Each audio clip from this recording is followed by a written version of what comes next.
So, yeah, we are going to go ahead and pick up, and currently the entire party is within the actual Feywilds, or specifically Osling and Lufa's home.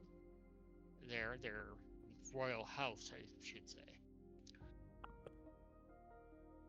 And yeah, next morning comes, and everybody's kind of just moseying up. The lights coming in, waking each of you up. Angelo, you're awoken by the light moving across you, an unfamiliar feeling of warmth and sunshine that you're not used to. And something strange, birds outside.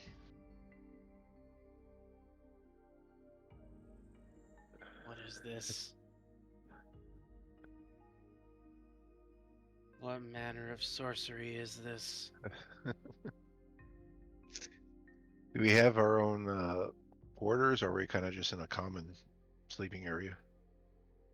I would say you guys got assigned rooms, Okay. guest rooms that are normally present within a noble house such as this. Okay. Um, I'm gonna go down and get some coffee. You come down to get the coffee, and the only one that doesn't actually have a room is Angelo, and you see him sitting up on a couch, kind of like looking around, trying to, I guess, figure out the situation that has been presented to him of being so alien.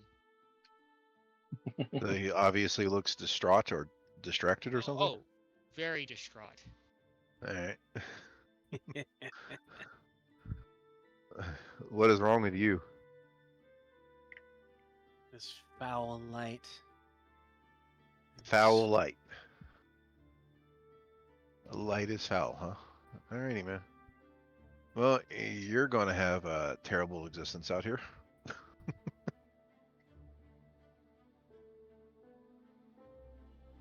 Do you take coffee? What in the nine hells are coffees? What is this? What what are you talking about now? Okay. So as you're talking to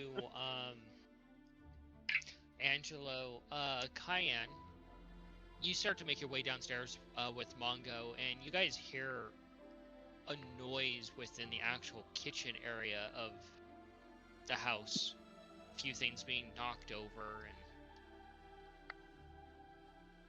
and everybody's accounted for. As you can see at the bottom of the stairs, looking into the common area, you see Angelo sitting on a couch, looking distraught. You see Nikolai standing in the middle of the room, halfway to the kitchen, and Mongo is directly in front of you. So something is kind of amiss to you guys. You said it was in the kitchen area?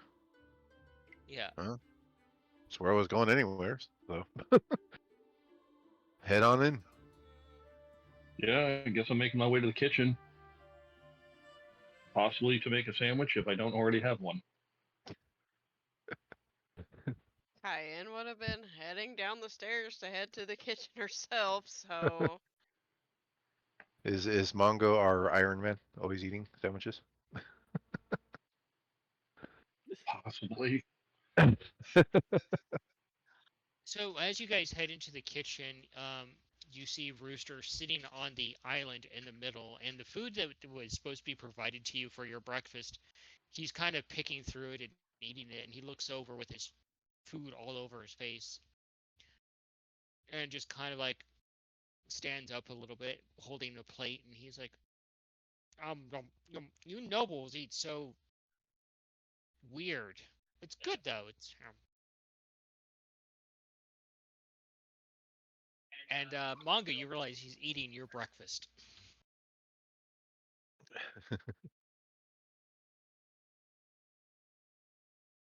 Uh, he said that he's standing on the table. Yeah. Uh, Angelo, do an insight for me. Insight, you say? This is the Insight, guy who's so I supposed to be shall. showing us around the realm, yeah? Yeah. Yep. That'd be a modified 20.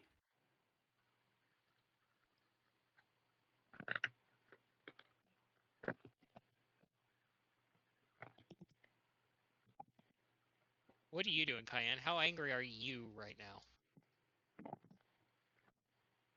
I'm resisting the urge from grabbing Rooster. Yeah. Do a perception, Cayenne, as he walks across the table and he's just kind of eating. He just kind of matter of factly declares, I'm in charge. We will leave in a couple of days. That is an 8. And eight, oh, you're just pissed at him at the moment. Whether or not you're in charge of our travel there, Rooster, don't you think it's a little uncouth and rude and disrespectful to be walking around on someone's kitchen table that has food on it? He takes another bite defiantly. I don't care. Well, you're in someone else's house, so maybe don't do that. Is this a custom on how things work in this realm, or is this just you being you?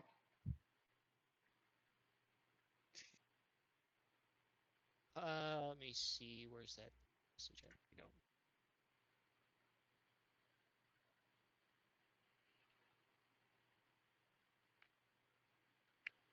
Continue to go make coffee. he looks over at you as you walk by, and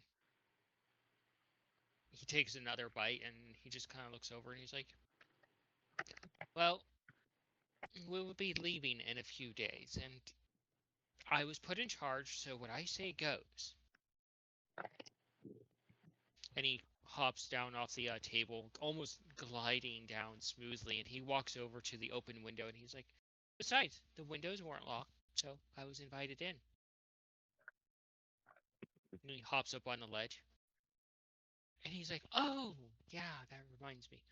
You guys sleep really weird, especially that one over there," motioning to Angelo.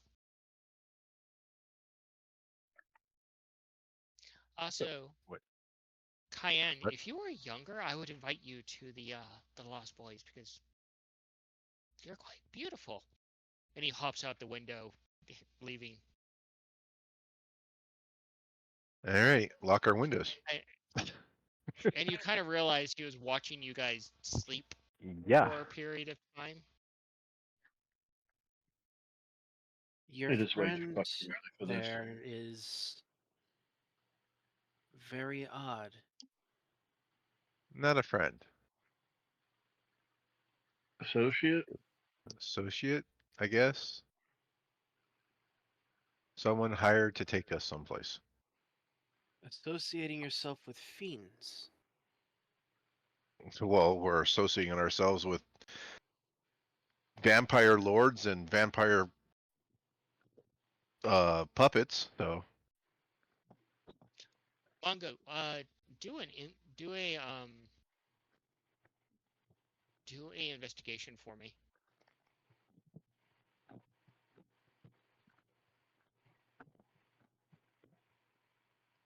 if Tom can hear me. Yeah. And the Tom rolled a 22. yeah, I forgot to grab the Tom, dice. as you're putting your food together, you kind of look around at everybody and listening to what Angelo said and watching Nikolai make coffee, and the weird realization that this guy was watching you sleep.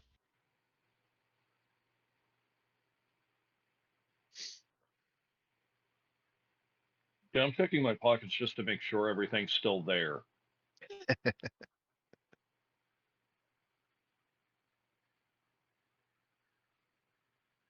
Investigation.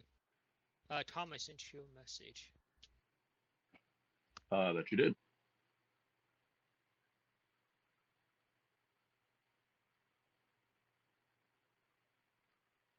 It's an 18 on checking myself. Hopefully before I wreck it.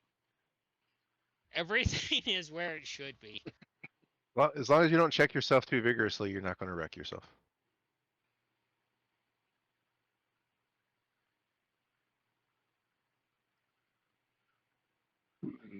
Where's the button? Button, button, button, button. That button. That button. Oh, not interesting.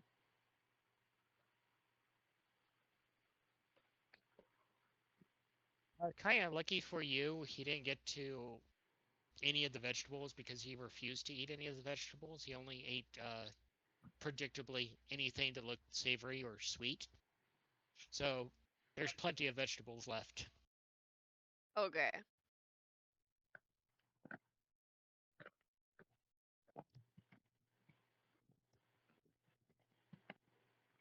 I'm trying Where's to this make. guy now? He leapt out the window, didn't he? Yeah. Mhm. Trying to make this cup of coffee for Angelo exceedingly strong. I want to see what happens.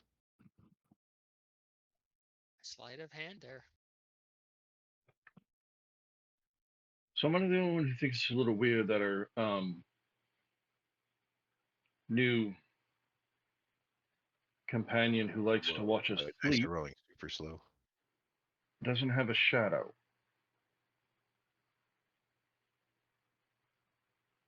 Oh, great. That looks like a 1. Yes. Great. Let's see. All right. That could be exceedingly strong beyond my wildest comprehensions, or the kitchen's on fire now. Hey, Angelo, high or low? Oh, Lordy Lou. Hi. Does Manny have to make a new character because Angela had a heart attack? God forbid if it happens. I have backups of backups. So, you walk over to the counter where Nikolai has prepared this coffee, and he starts to walk over to you, Angelo, and he trips over himself after what Mongo had revealed about the nature of him, and the coffee goes flying right into your crotch, and you suddenly have a burning hot coffee incident. And you can Mm. like a coffee burning damage to your crotch. Oh man.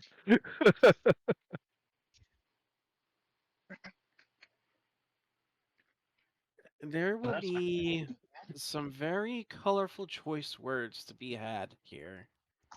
Words that I'm We'll have pretty those sure choice colorful We'll cannot have be those words. said. choice words.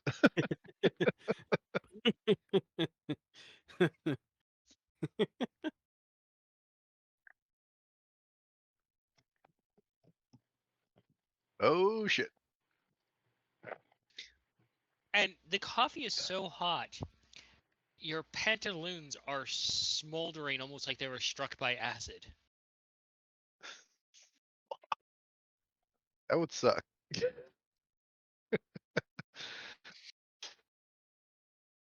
I didn't break the glass, did I? Or the cup? Just No, it was wood. Okay. Shit.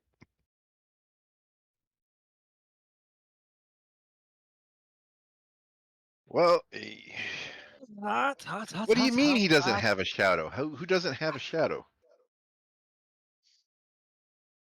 Why What? did you Oh do that? crap! Sorry, man.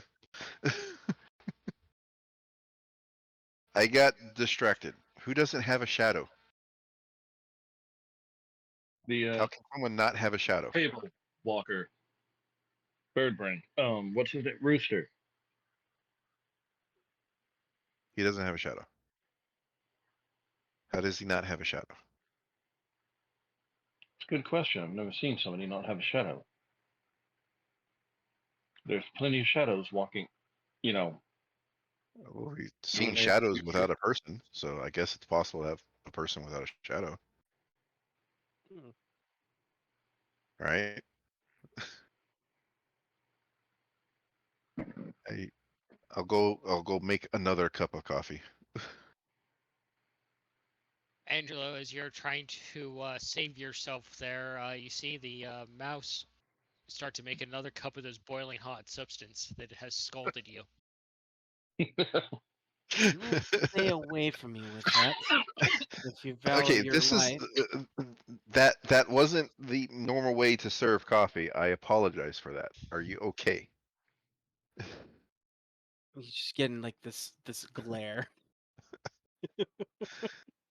I tripped over something because Mongo said something completely improbable. It stopped my brain for a minute.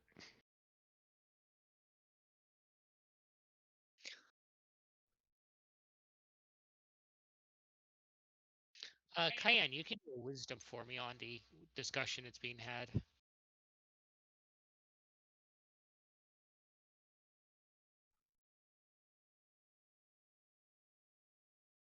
I must be very tired. That's an 8. I would guess because of Cayenne's nature, you're probably relishing a little bit in Angelo's disposition of a burning.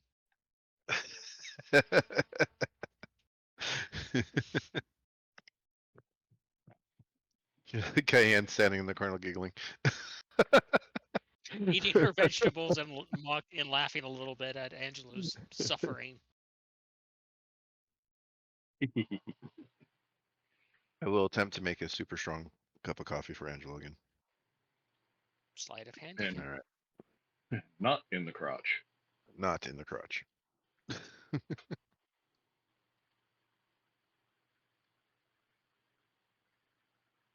Wow, my dice roll really stupidly slow. Crazy. First time? Oh my god, I just looked Yeah, I know. over at how slow that is rolling. It looks You like it's get the going to be a number way natural 20. before the dice animation happens. Yeah, it's a natural 20. How about that? Two complete You opposites on the managed. spectrum.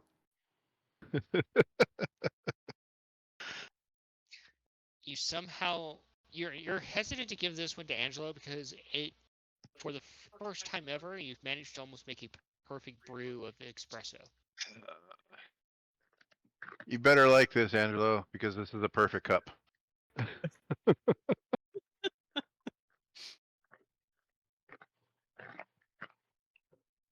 And I hand him the perfect brew of espresso.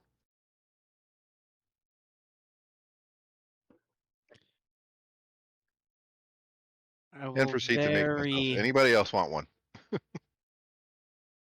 very meticulously take a sip from it while still staring at this little mouse that has offended him. You take a sip, Angelo, and you're just instantly invigorated with energy. Whoa! What was that?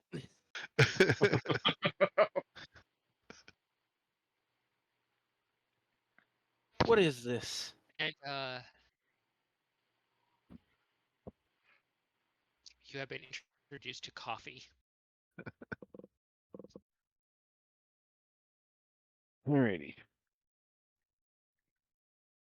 Cayenne, as you're standing there in the doorway, you get hugged from behind, and your first thought is, it might Stab. be, Stab. it might be your, it, it might be the asshole that just left. But then before you go to reach to stab, the smell of like pure cotton candy hits you, and you realize who it is. Grab. Awkward. Like when you try to pat someone that's hugging you Yeah. and you're not facing. He's like pat pat pat pat pat pat pat.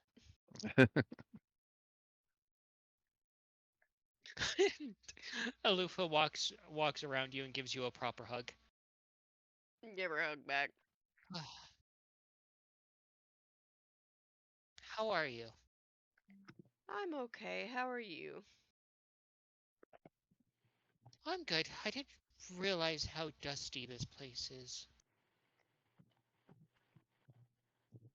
How much of that did I get finished, by the way, of that picture? Between you and Nikolai and Mongo, you were able to get it done completely. Nice. Would it be better to present it to Alufa when Osling's here, or would it be fine to present it to her now? I would be fine to present it to her now.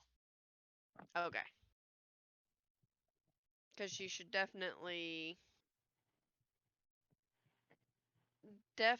see the information we found about her parents. Definitely. And Osling comes walking in as well, and she walks over to you, Nikolai, and pats you on the head gently, and that cold touch of her just kind of chills you in contrast to the warmth of the coffee. I hand her the cup of coffee I made for myself. You want it? She looks into the cup and she's like, I've never had coffee before. Oh boy. Why not? Well, I don't exactly have sleep issues, Nikolai. But it's energetic. She raises an eyebrow and looks at you. She's like, do I look like a lively person?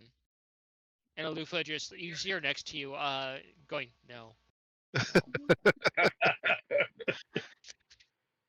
She's shaking her head back and forth, no. Shall I see how good I made this one? Yeah. Okay, let's do it. Eventually, the dice will roll.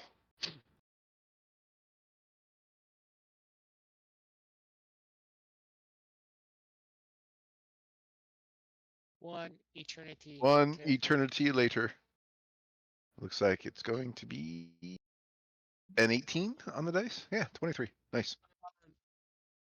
Alufa looks at you kind and smiles a little bit. She's like, so, how is it here to you? It's quiet. We don't have the servants or any of the people that do errands or anything of the sort. It's I empty. like it. It's comfy. Just needs a little bit of decoration, and I think I have the perfect thing that can be hung up to decorate with. Plus, when me and Oh, Mongo were here, we found something that you missed. it's been a long time since I've been here. A long time. I know. It's hard to be here. I understand completely. What'd you get there? 23? 23. Yeah, I thought I Yeah. told you already. Sorry. Uh, she takes a sip of it and she looks at it and she sets down the coffee immediately. She's like, no, I'll stick to tea. Okay. Alufa? For you?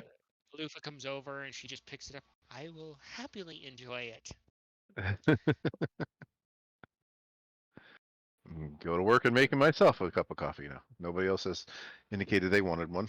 So, Cayenne, startlingly, you see Mongo will Alufa take reach one. into her all right. side pouch and you see her pull out like 8 cubes of sugar and drop it into the coffee. She would. Dang. Lufa's going to be flying all over the place. And Osling just kind of looks over and she's like, I think her blood type is sugar. Her blood type is caramel. It's not just a sugar cube, it's full on caramel sauce. That does explain the Alufa, cotton candy Alufa just looks over and she's like, what?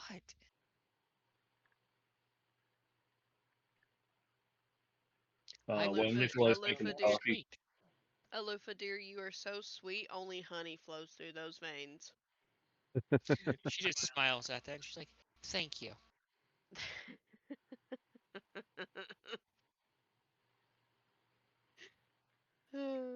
I guess. Sorry, Mongo just gets Starbucks quality coffee. Oh, well, because you said It's you're making 11. espresso, so I'm just steaming some milk and I'm going to add it together. It's an 11, so it's not bad. It's coffee, Mongo. It'll do. Yo, I'm just turning this shit into a latte. There you go. Roll your sleight of paw to do that. No.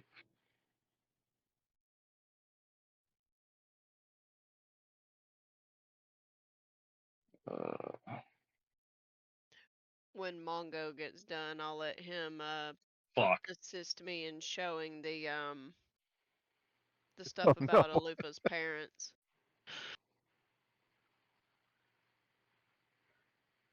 Whole. What did Mongo roll? It wasn't good. Oh, Singular. It's a pretty small number there, bud. numero uno. Oh no.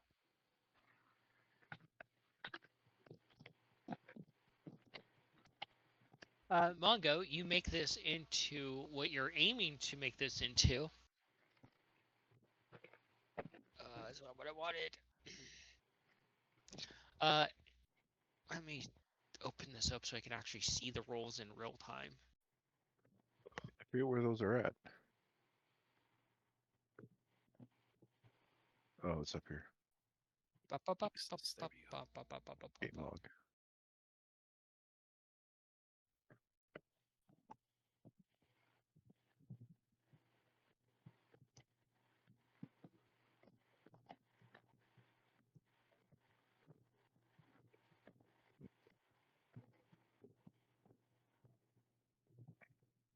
Yeah, that's what I'm looking for.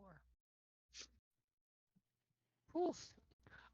Mongo, you go to take a swig of this drink you've mixed together, and you pause for a moment as it hits your face, and it's the consistency of honey because of how much you mixed it up and put sugar into it. Oh God. Alrighty. You have created sweet coffee sludge, That's a lot of sugar. and you realize your bottle of simple syrup is now empty, and your bag of sugar is now empty. Damn.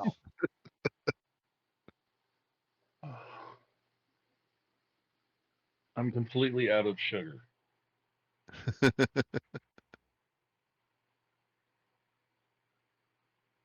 100% out of sugar. Okay, that was a bit much. Oh, what the fuck did I do? You done screwed up, son. Oh. Can't make an omelet and all that, you know. Alufa, this has a lot of sugar in it. Is this any good? She comes over and she looks into the cup, and you see her just set both cups down, and she kind of mixes them together so that it evens out the liquid and the sugar between both of them. And she slides you one over, and as you take a sip of it, it is violently sweet. Like your fur is standing on end. It's drinkable, but the sugar crash is going to be epic.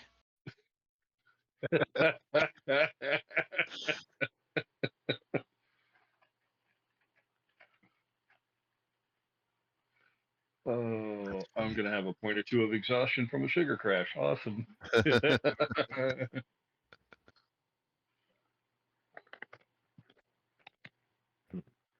Angela's just going to have a point of exhaustion from caffeine crash.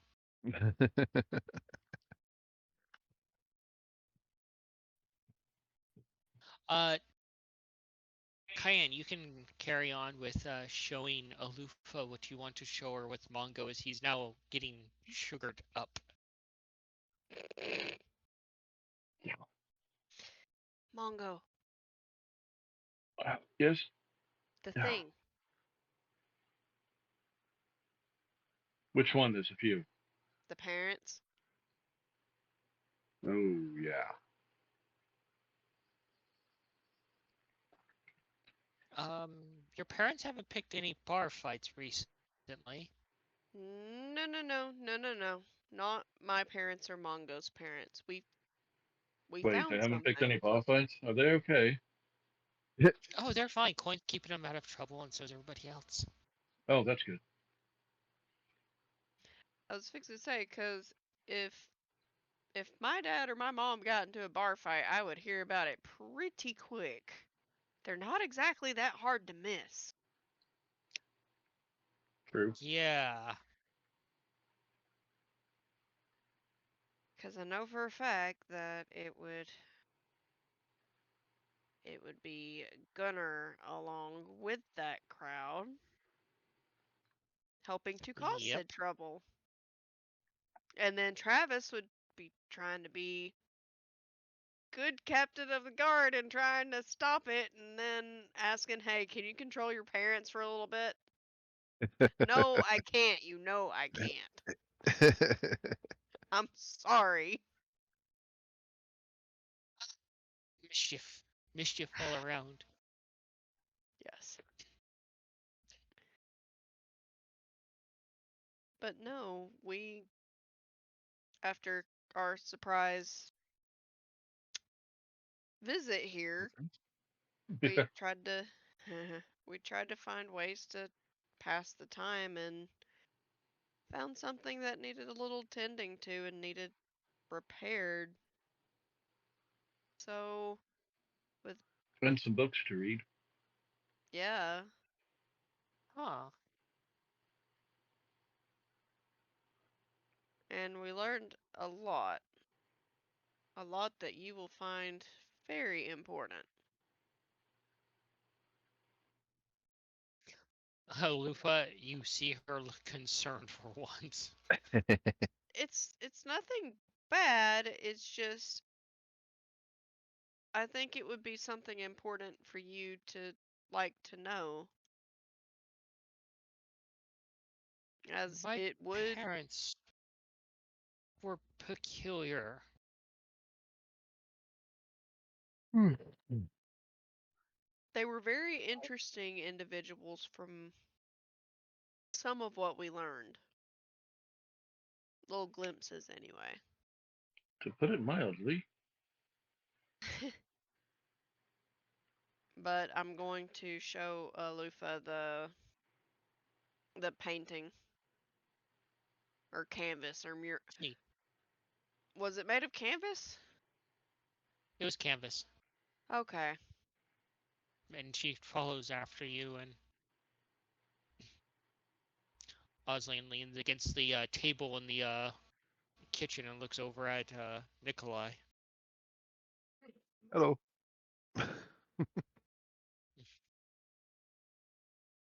How are you reacting to this being that can control you there, Angelo? Not very well. Annoyed. Just annoyed, huh?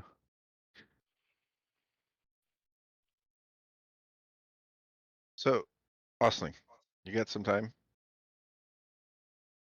after, Kayan's done with Alufa? Uh, yeah, Okay. I have some time. We have some time. I have some questions I gotta ask. Bum, bum, Trying to bum. figure bum bum bum. Trying to figure out questions I should or shouldn't ask when we have that opportunity to ask that question. So I need to run some stuff by you first. Sure. And Alufa follows after you, and so you can present her with what you want to show her. So I know that you had some things covered on the table, and we wanted to see if we could find any small things that maybe y'all were working on to try to put together. And we wanted to surprise you and Osling with it. And I found something that I thought would be a really great first piece to hang. So with Mongo's help and eventually Nikolai's help, we got it together and it's repaired and ready to be hung. And she walks over curiously to look at what is being presented. And I'll show her the hand fasting wedding ceremony canvas of her parents.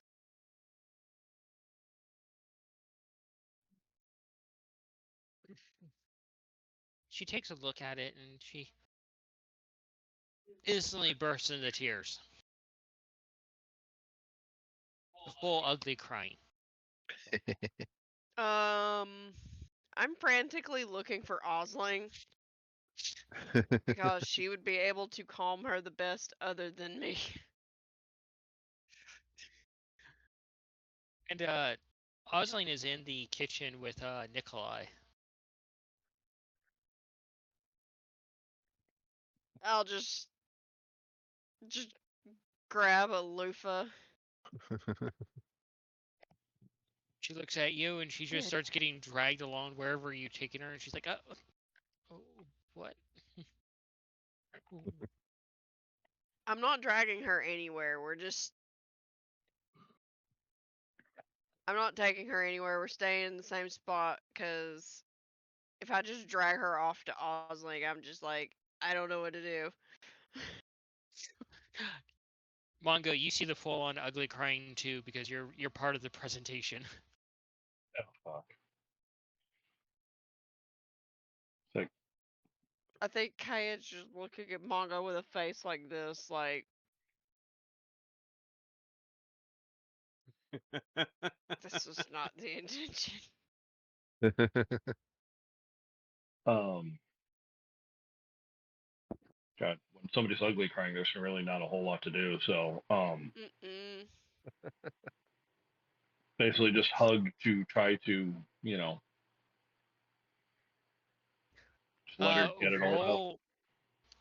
Oh my. And as you hug her, she starts crying even more ugly crying. Jeez. Can Mongo tell if he's made things worse, or if this Insight. is like what's supposed to? Oh, fuck. Or is this is this what's supposed to happen?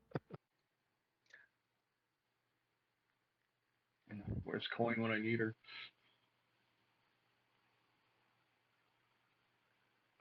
Where's that? Insight.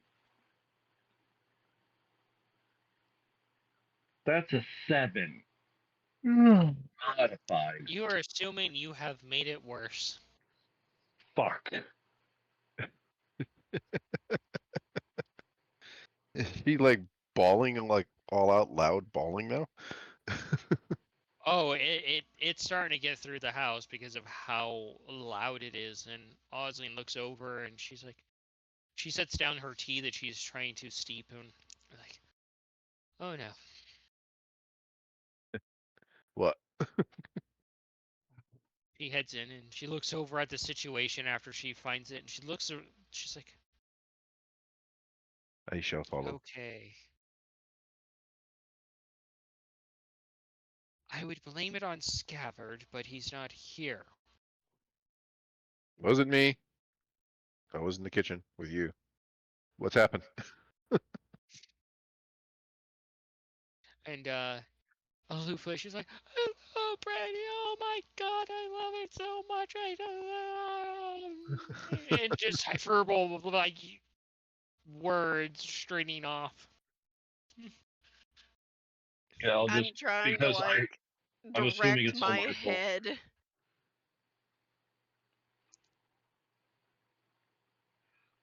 Just try to direct my head to, like, try to point at the painting, but I don't think it. I think it just more or less looks like crazy lady head throwing.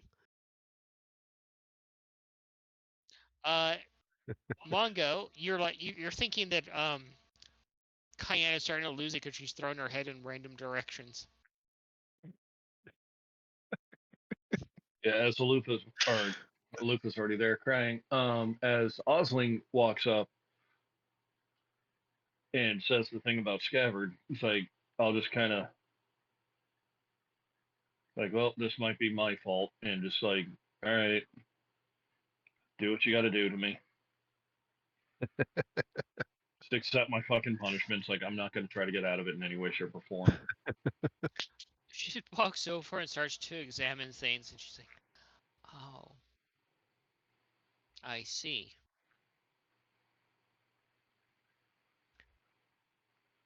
And she just goes over and hugs Alufa, and Alufa just cries, leaning on her like full weight. And you see it, Osling having to brace herself a little bit from the full weight of Alufa, ugly crying into her shoulder and neck area.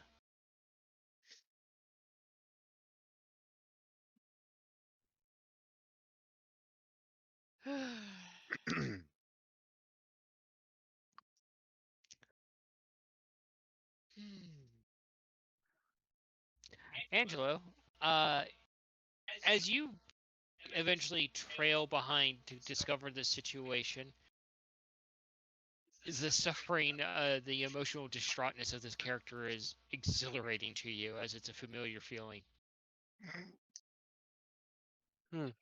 What a dick.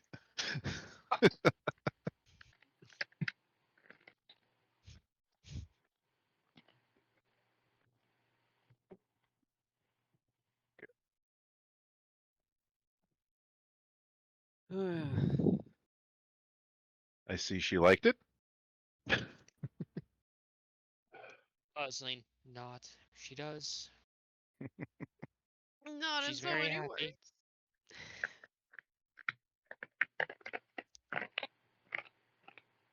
She doesn't ugly cry very often.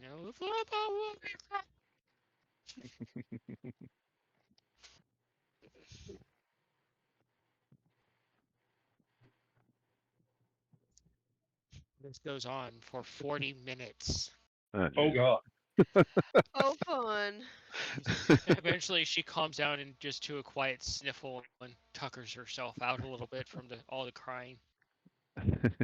Yeah, that's crazy. Her tears down her face, now dry, look like waterfalls of dried glitter. Of course Does her she tears are look dry. lucid, or is she kind of like dazed? She goes over to you, Hyan, and she hugs you with a natural 20 on strength. Oh. Alrighty. You Just feel get your back back pop a popping. little bit. Okay.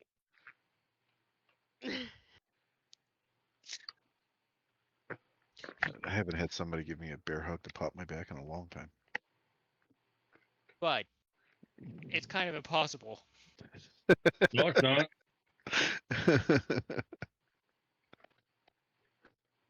Feel like a It'd bear. be impossible for me or my.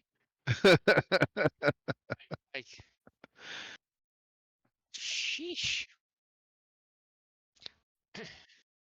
But you feel your back just popped, and it's that nice, sweet spot of comfort. And she sniffles into your, thank you.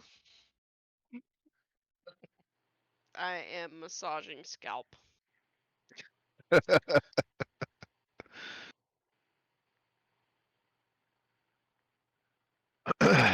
Oh, And boy. Mongo, you get hugged as well with the equivocal force of a little girl getting the stuffed animal she wanted at the fair.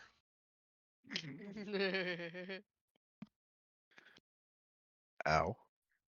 Does Mongo's eyes bulge out? Probably as you probably make like a non-conditional squeak. Oh, I'm sorry, I woke you up. Jesus. What? What? Cheddar Somebody suddenly just got worried. a look from a cat. Oh, now you're awake. Hi.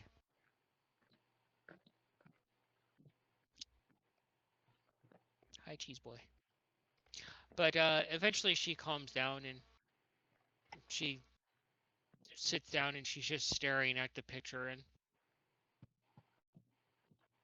looks over and is like, I had no idea this was here. I haven't been here since I was little, before, well, the accident. Well, Okay. Apparently, there's a few things that might be hidden potentially throughout other areas of this house. Excuse me. Because when me and Mongo basically kind of fell into the table, we opened a hidden compartment and found something. And I'm gonna let Mongo take over from there. The symbols that they wear,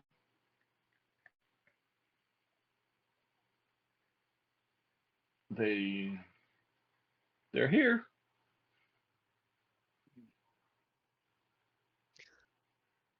And she just sniffles a bit more.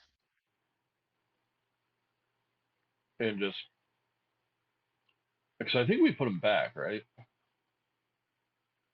No, you have the book still. Yeah, Oh no, yeah, we did not put like the symbols or the books back. We took them out to put with the image to give to Osling and Alufa. yeah. Just kind of go over to the desk where they were because I'm assuming it got closed at the very Yeah, the least. yeah, the drawer did get closed. Just the But items you got, did not yeah. get put in. Yeah, and just kind of knock it to reveal where they were, and then just kind of hold up the wrapped items.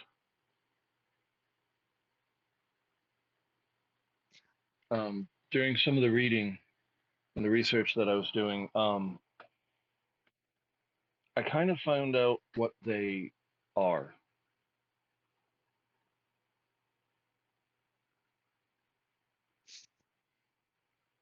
Is he. I remember my parents studying and father having a plenty of shouting matches with, she does the quotation thing, senior wizards about their studies, and that I wasn't allowed to go into the same field of studies as them because it was considered uncouth and deemed not okay by the schools. Yeah, the schools that your parents follow, I've never heard of before.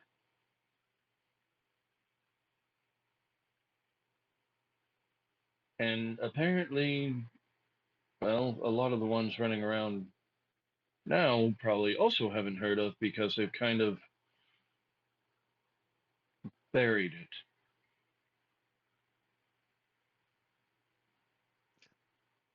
Wizards, at least from, I don't know if it's changing, but they said we weren't allowed to embrace the gods, that that was crossing a boundary that was only reserved for clerics and paladins and others of the sort. Hmm. Uh, Angelo, you hear these words and they're just like unholy words to you.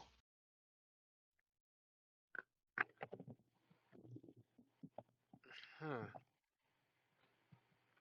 Clerics and paladins.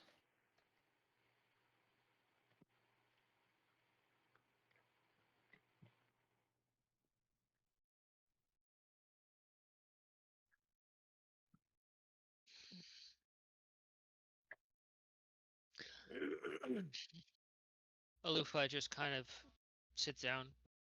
My parents defied the Magic City and still persisted to write a book on their discoveries and what they knew, even though the Magic City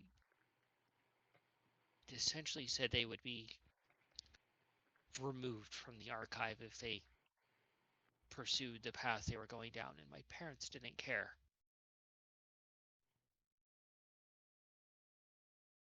Interesting. Forbidden magic sounds much like the work of warlocks. No, I'm sorry. I'm just smelling a conspiracy again.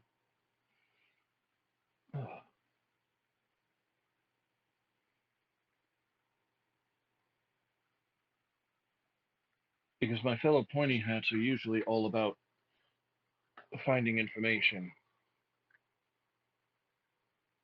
And now it would seem that there's certain information that's being intentionally repressed. At the Spellforge, druids and wizards worked in harmony together.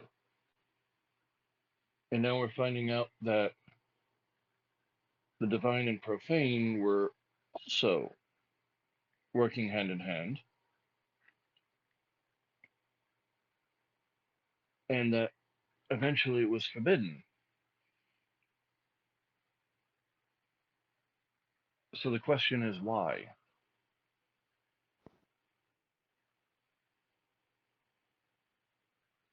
Usually, when Huh. somebody tries to do something like that,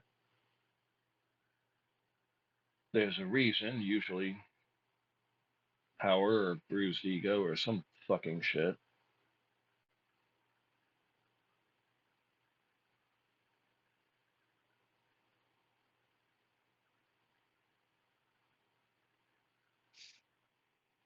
Uh, so am I the only one thinking that when I go to the Magic City at some point in time, I'm going to wind up getting myself into a hell of a lot of trouble? Lupa's like, don't. Don't go? That's a good way to avoid it.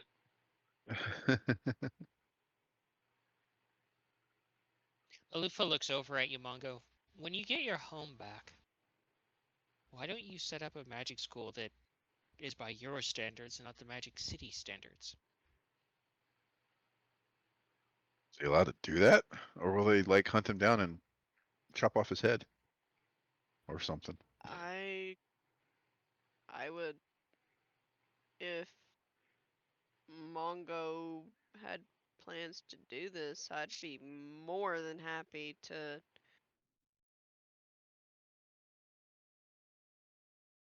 see if druids would be interested in working with the magic school. Osling looks over and crosses her arms a little bit. I would love to see the Magic City try something against our Empress. In her own homeland, no less.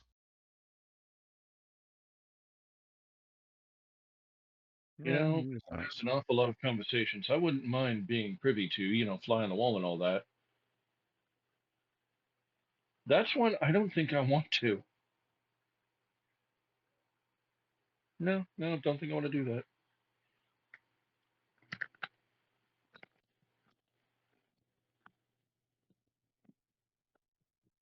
No. Alufa looks over. Any information you find, Mongo, start writing it down and keeping it. It's important. I'll look for other journals of my parents that you can use as resources. Oh, already have.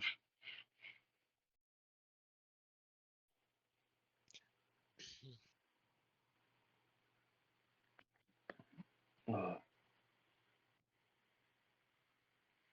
one thing you can count on. I'm going to read a book. That's where you and our Empress are peas in a pod.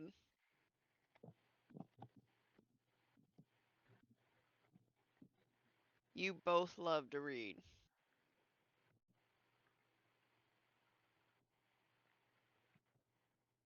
One of the best ways to get knowledge. Hmm.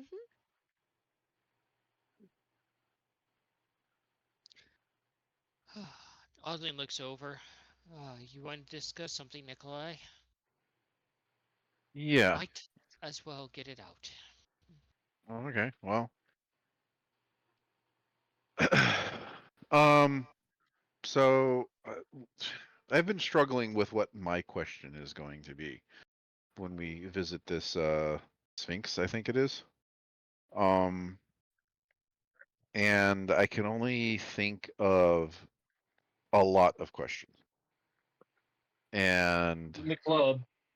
yeah, so and I'm wondering if we should maybe have a conversation amongst the well, just the three of us right now. We'll have to inform Scav at the last moment if we're going to do this.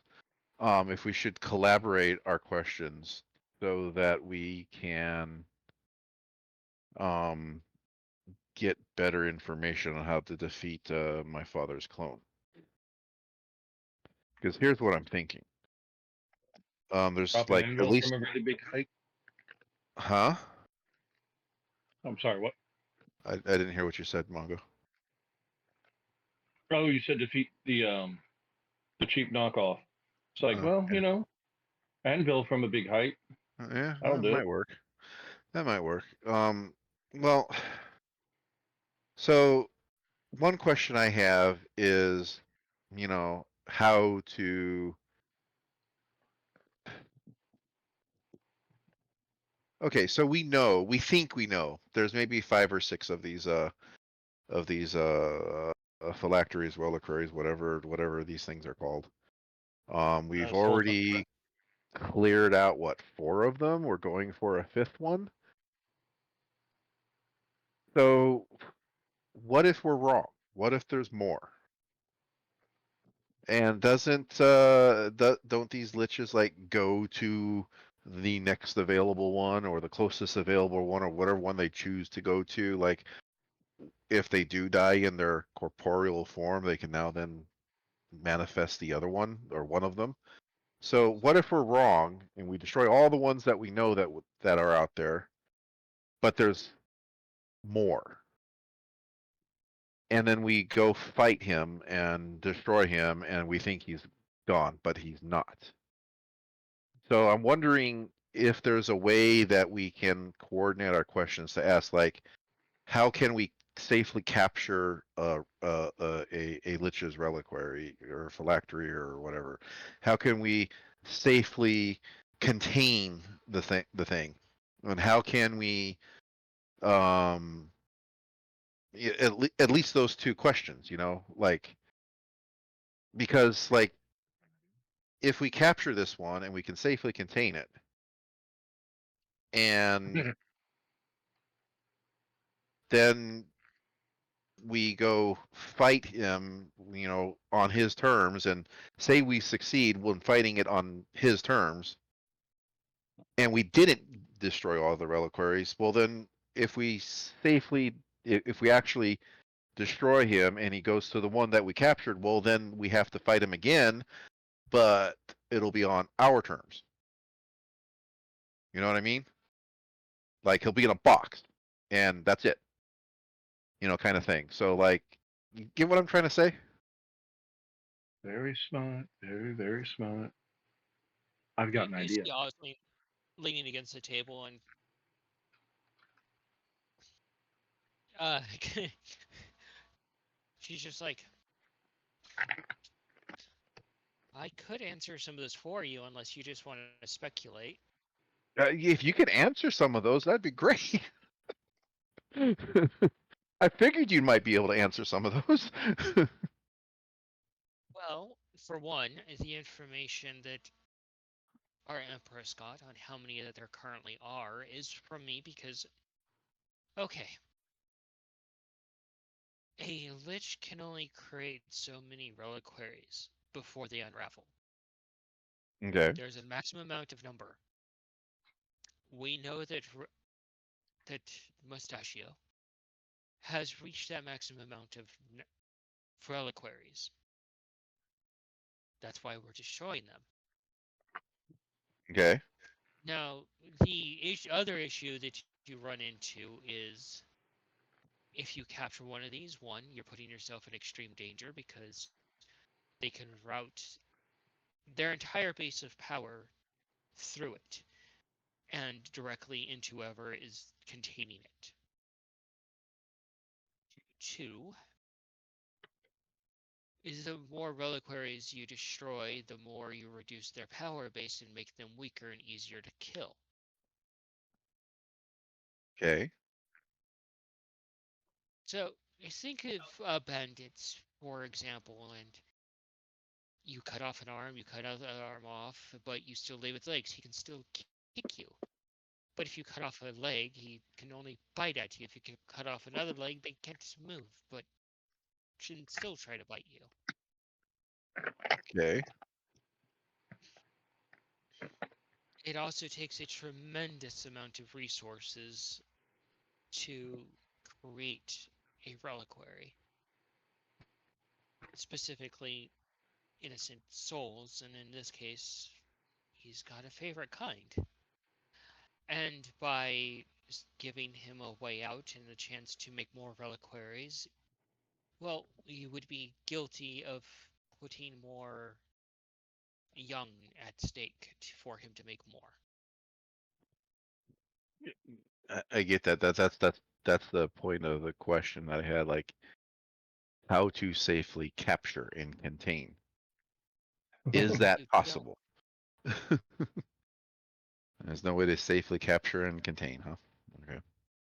She picks up a bottle off the table. Would you safely try to catch a bottle of unstable nitroglycerin with a fractured glass? If I needed to, I would try. I mean, that's the point. I was like, I can accept that it's very difficult, if not impossible, or nearly impossible. So I'm trying to make sure. I'm trying to weigh our options here. You know, it's like, are you saying it's impossible to safely capture and contain one of these things?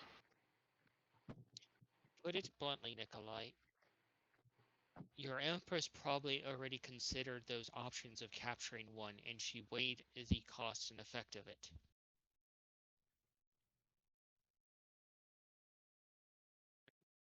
Any other The only other concern that I have on just straight up destroying him, and I admit it's selfish, but it's a concern that I want to share, is that we won't have any opportunity to interrogate, in particular, um, the fact that I want to know like how he's been able to keep my father away from me in all the ways that everybody else has been able to interact with their family, their parents. Like, yeah, we saw the history, the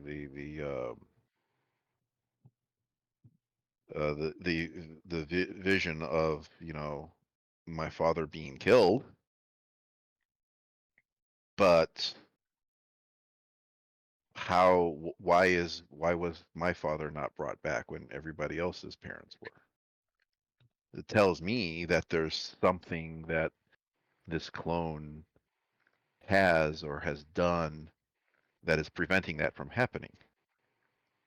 And if we can't answer those questions, then I've lost that opportunity. Osline stands up all the way, taking a sip of her tea. Fine, Nikolai. I will be the one to rip the band-aid off and not mince words with you. Thank you. Your father's soul is trapped in a unique state by this mustachio, and every time he makes a new reliquary, he cuts a piece off, and a piece of him is lost to the Aether to never be reborn.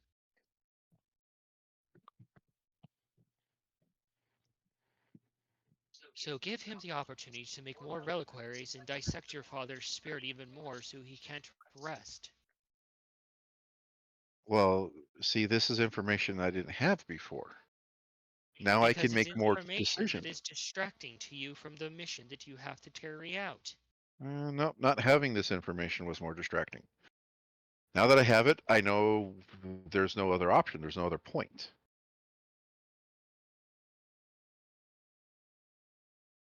So that's I mean no disrespect, but that's part of the problem with certain people. They think that others can't handle information. The fact that I didn't know this piece of information kept me from moving forward.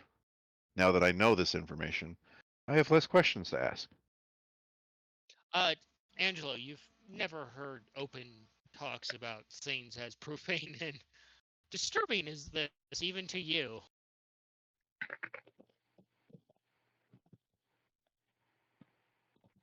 Hmm. These are truly troubling times. Such things would disturb even the Lord himself. Lord Victor will be most displeased with this. Aren't you under orders not to tell him anything that you learned here?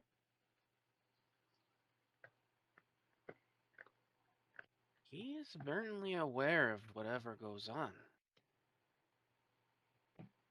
I need not tell him anything.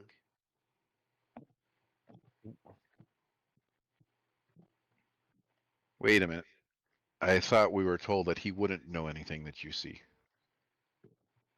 If that is the case, Osling, that you he would, or not Osling, Cayenne, you would actually know that he would be privy to anything Angelo sees, but he would keep the secrets, Uh, per his words.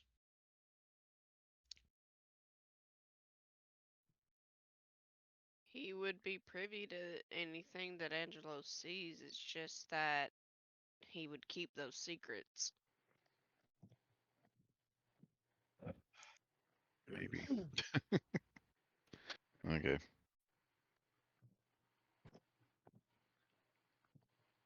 Lord Victor So, is true to his word, and your secrets will be kept. so the mission is pretty straightforward. Now, if I can find an eligible corpse, Nikolai, I might be able to get you a word with your father, though it will cause him immense spiritual pain and suffering. The former corpse or my father? Oh, the corpse is already something that is dead. I just need a suitable one, but your father's spirit will definitely suffer from the seance.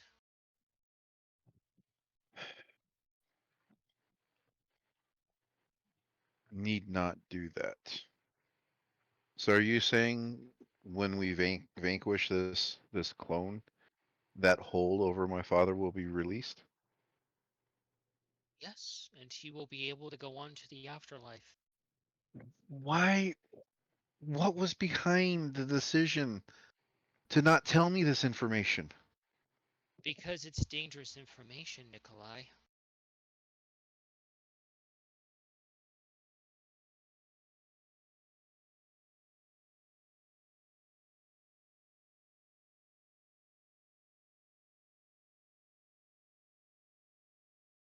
That doesn't make any sense to me.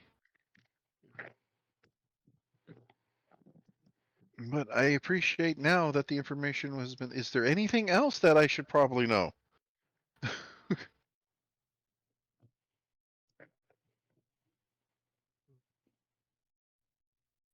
There are undeads that do not rest easy. Yeah. Okay. So, well, at least I'm not going to waste any questions on that situation then. I just still don't know what question to ask. Okay. Okay. Well, I appreciate the forthcoming nature here. Please. I mean, I don't know how to say this. I'm just a mere mortal. You're a god. Stop holding stuff from me. Please. Like, I don't understand. Like, Angelo, you hear that that dropped in front of you.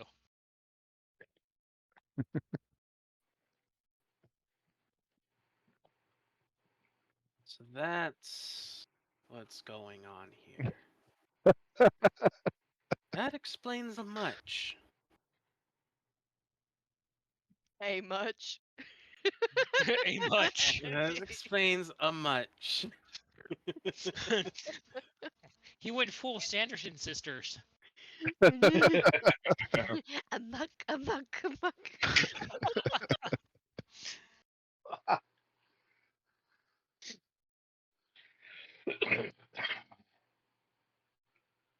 In the presence of a deity. Though Did I you say don't that out sense. loud? Well, yeah, because you mentioned it. Yeah. It's like, In you're in the presence of two, dumbass. the presence of a Oh deity, but no. that explains so much, though I don't sense the divine from you.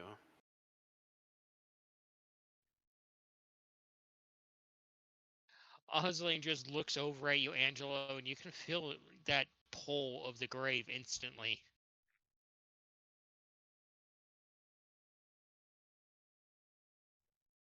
Hmm.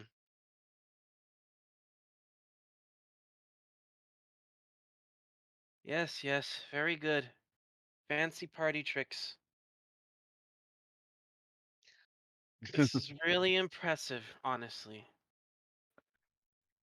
Fancy. Can't tell if he's Osling being looks over at sarcastic you, or not. Cayenne, and she's like, "Do you want to see something pretty fun?"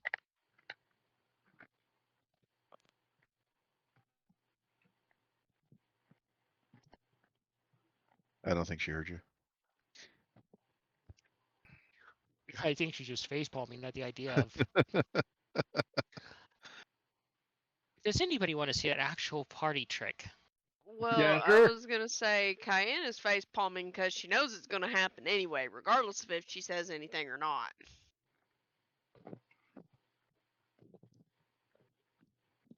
Let's face it, because Cayenne would pull the same shit and Osling wouldn't be able to stop her. True. It's the same. It's this exact same. They're just like this. I kind of wonder if you were to take Angelo with you to your realm, Cayenne, if you would just vaporize. That'd be funny. Probably would. He'd be having a full-on anxiety attack the entire time because he can't even handle the Feywild. Uh, you see, Osling gather a few.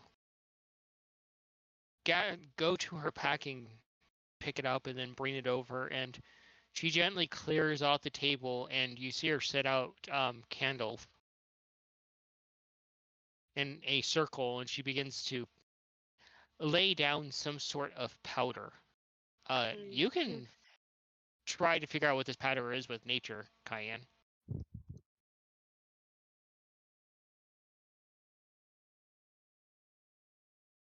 See if my dice behave this time. Does Angelo know that Cayenne and Osline are siblings? Modified 20. No, I mean they look very similar. Fucking twins. They're practically Well, yeah. okay, so We Well, look they are very twins. similar, but we're not identical at this point. Yeah. Different different horns and definitely different different melanin for sure. we know that he for sure knows that you give off a divine presence, but he doesn't understand that you're a god. He just knows that he feels sick to his core in your presence. But at the same Uh, time, Well, he was just told that she uh, was. Cayenne, you sample the powder, and it's a mixture of bone meal and salt and something else. Probably graveyard dirt.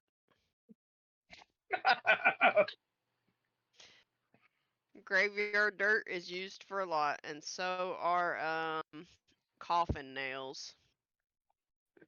Railroad spikes would be another tool that's used in a lot of rituals.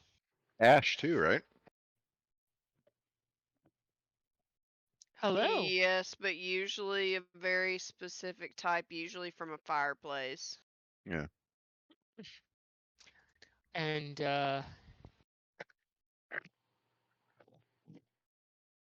Alufa calms down eventually, and she looks over at you guys and simply smiles and says,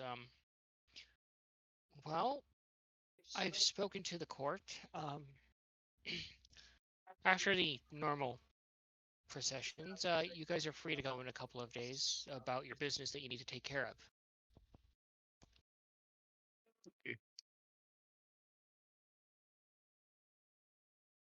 So I have a question for you two, if you don't mind. Is there a way? Can Are you guys able to like come to and from fairly easily from Castile to here? Like by like portal or something?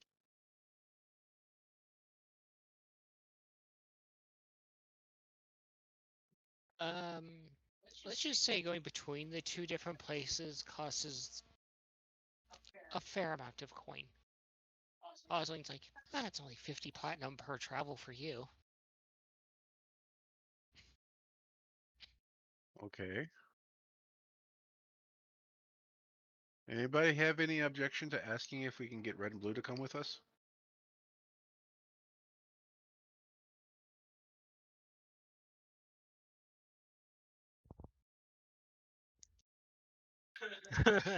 That slow mic pull.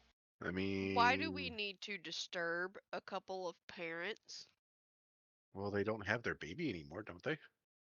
They're a breeding pair. What's to say that they haven't already have another egg hiding somewhere? They're really good in a fight. All I'm thinking. We don't have Scab with us. And who knows what this Angelo character is capable of. Just and they haven't been along with us for a while. They might enjoy it.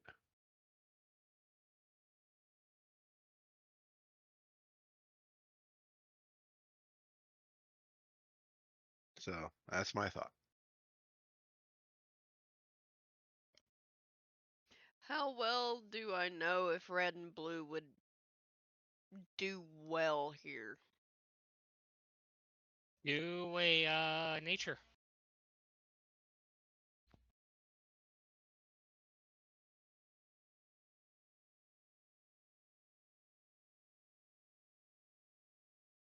That would be a 1. You are dumbfounded by this question. That you kind of lean against the table a little bit to contemplate it, much like your sister does, and you feel a bobby pin go right into your tush. Well, that's fun. Mildly Ow. annoying. Mildly annoying. Yeah, it's a bobby pin. Oh yeah. Bobby pin's not gonna be like a hat pin or a safety pin. Yeah, yeah. It'd just be a mild inconvenience.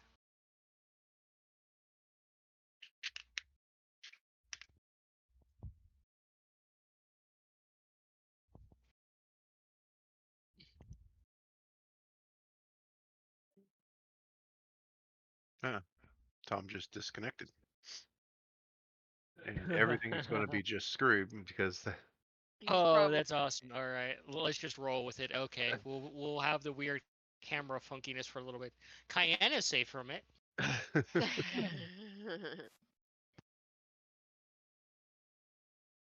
Beep boop. Technical difficulties on the fly. Yeah, we're having that kind of night. this is why I want to look at a different option. Oi. Oi. Um. I mean, it's entirely up to you, Cayenne. They are your birds, and from based off of what your sister just said, it would be 100 platinum for both of them to come along. If it has to come out of my salary, I'm fine. considering Cayenne does not have that. She can't afford to bring them here.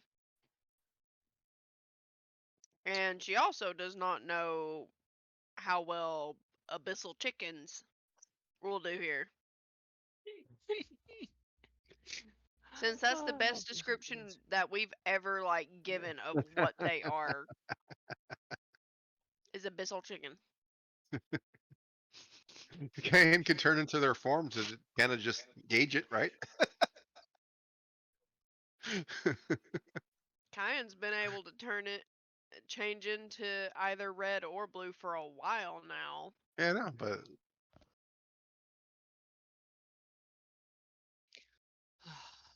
well, not Nikolai's choice. There was just a thought. Alas, thwarted on your plotting. Hey, wait a minute. Wait a minute. I remember in gameplay. I don't know if this was shared, but I remember in gameplay there was some type of discussion that Cayenne's able to go from her realm to the nearest temple and then back. Maybe she can do that to get red and blue.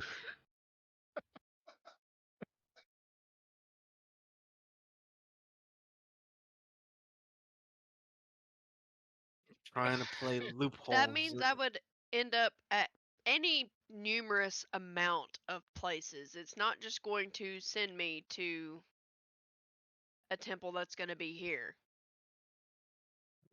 You don't get to choose which temple you can show up in. No. No. Oh, okay. What the heck is going on with? I can't just go, like, just leave from here and think to land in the temple in Essencrest and then wish myself to a temple in the Feywild. That's not how that works. You just kind of fall out of the air.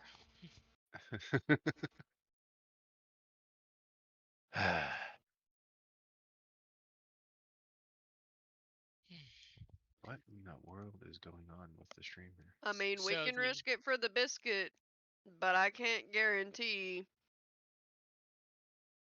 how well it's gonna go. That's entirely, entirely up to you, Cayenne. I was just thought, we could use the extra muscle power because we have no concept as to how well this replacement is going to do. I could give you a demonstration if you'd like. That means nothing in battle.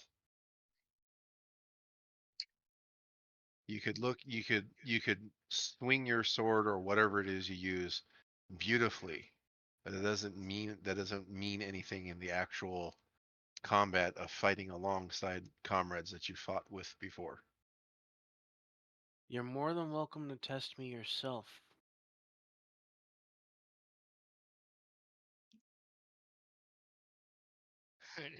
Osley just kind of laughs a little bit, You could sipping throw her tea. Ace at him. Ace, what do you think, buddy? Want to see if you can pound him in? Pound him into the ground?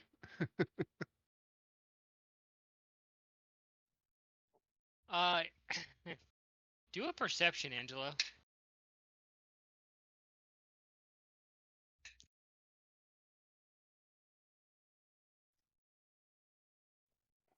15.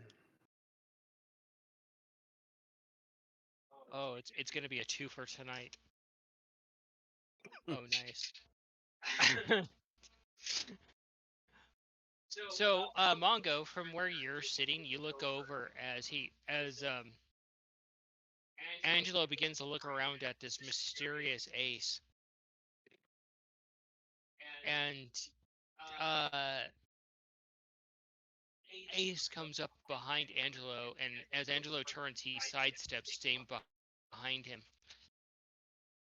And as Angelo starts to figure out that there's something going on, Ace brings his hand up into a full uppercut right into Angelo's undead beans God. Oh, oh, from behind with a natural 20, no less. Oh. How far off the ground are Mr. Angelo's feet now? You're lifted off the ground about a foot, Angelo, as you land on your knees. Oh, you Would he just dirty, make a dirty. reaction out of habit, or would he actually feel it since he's undead? Oh, It still has feeling. you dirty boy. All right. Fuck, that would hurt. Oh my god. Angelo, You're behind probably you. Angela, you're probably out of breath on the side, laying on your side, contemplating the undeath, because that was 22 points of damage. Woo. Bring up a hand, lifting a finger. Basically, just 1 minute. 1 minute. Is that 1 minute or one more, Ace? And I'm gonna get up. All right, let's do this. Okay, away from the books. And Osling just brings her finger up and points at you, Angelo, and she says, "Sit, boy," and you automatically sit in the chair. Ah,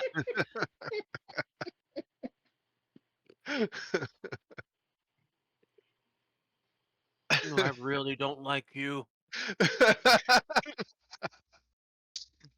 Diane probably thinks it's hysterical. I think we all do.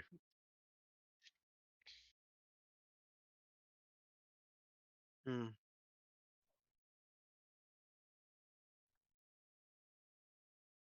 Oh my god. Chat is absolutely savage.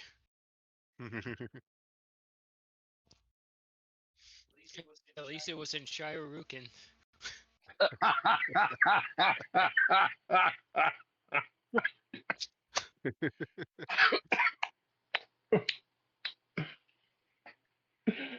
Oh, I love our chat. Oh, I do too. It's so spicy in all the best ways. So so the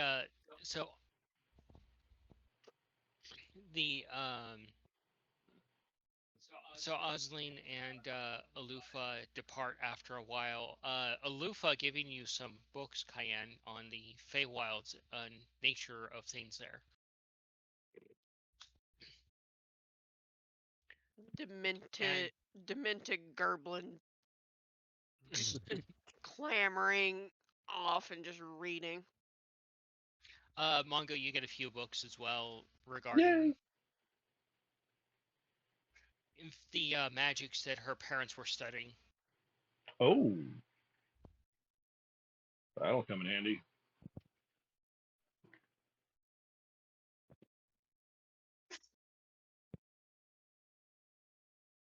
Uh, and Angela, you get a pamphlet that looks like it's been through a lot. That you look at it. Um, while you're not familiar with the full common of this realm, you do put together that it's kind of a sarcastic type of thing that they gave you, and ironic. 10 steps to accepting death. I burn it.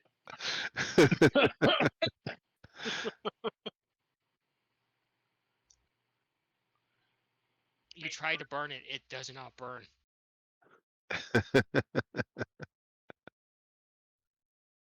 So is Ace's little demonstration. Well, I mean, we hadn't seen what Angelo can do yet. So it still brings up the question, is this something that we want to do? Is whether or not we want to get red and blue or just hope that this Angelo is worth it. Well, we can give it a shot, but I will not be at fault if they eviscerate something and or someone. Yeah, that's also the thing is every now and again they kind of like going hunting and not always mention when and where Yeah. Yeah. because they're Well, wonderful hunters in their turf. Monka, do a While wisdom for me. while Go ahead, I Sam. while I do have a great deal of control, they very much so do still have a mind of their own. Yeah, yeah.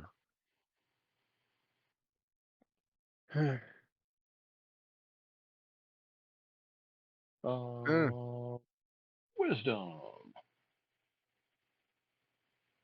16. You do realize that with Red and Boo present, you are going to be dealing with a lot of strangers. Yep. Yeah. Meaning lots Um. of music. Yeah. Red and blue. Um. Now, this being my first time in this realm, from my very limited understanding, things are a bit. Let's use the word whimsical Okay, and unpredictable. okay. Red and blue may not handle that well. Hmm. Yeah, I suppose so.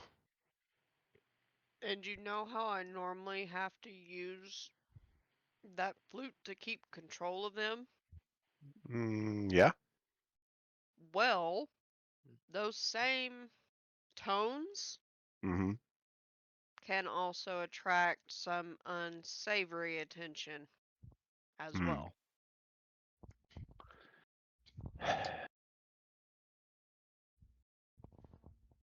Well, it seems like we're on a 2-to-1 thing here, though I'm not saying that I disagree, but seems the majority has spoken of greater concern with having them than not having them. So we'll hope that this Angelo can hold his own.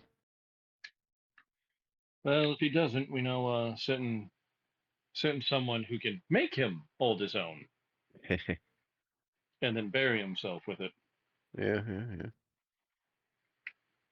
or just do a little song and dance. yeah. Well, I mean, I suppose I trust that the Lord of Dread there has the control necessary to require him to assist us as we need him to. I don't think he's just going to sit there and not do anything. I just don't know that he is capable enough to actively operate with us. We haven't had any opportunity to test his abilities. He just got laid out with one hit by Ace, which Ace has done that to all of us. Yeah, to be fair, Ace hits like a Not runaway all of us. cart. Yeah, true. He knows better than to punch kind. Angela, And you do to know if you don't do your best per the Lord's orders, there will be weeks of suffering on your part. To be perfectly fair, I never did get to properly show my expertise before that annoying one prevented me from doing so. if you're gonna Ace refer flipped to you off any of us, casually. What'd you say? There was too much going on. I didn't hear any of that. Go ahead, Tom. it's like Angela, if you're gonna refer to any of us as the annoying one, you're gonna want to, give a little context because, to be entirely honest, most of us can be fucking annoying. Some of us can pride ourselves on it. Use prestidigitation to smile real big and have the little.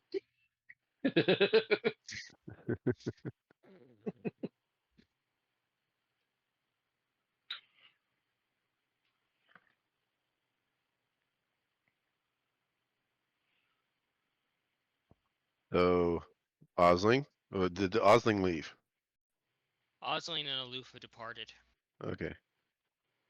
So I say we find a safe place and see if Ace and see what Ace and Angelo are capable of, or Angelo is capable of with a friendly spar with Ace at least.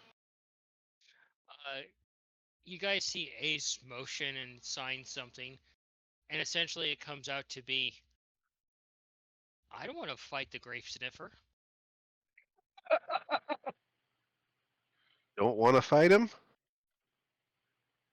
Okay, well we can't make you Ace, but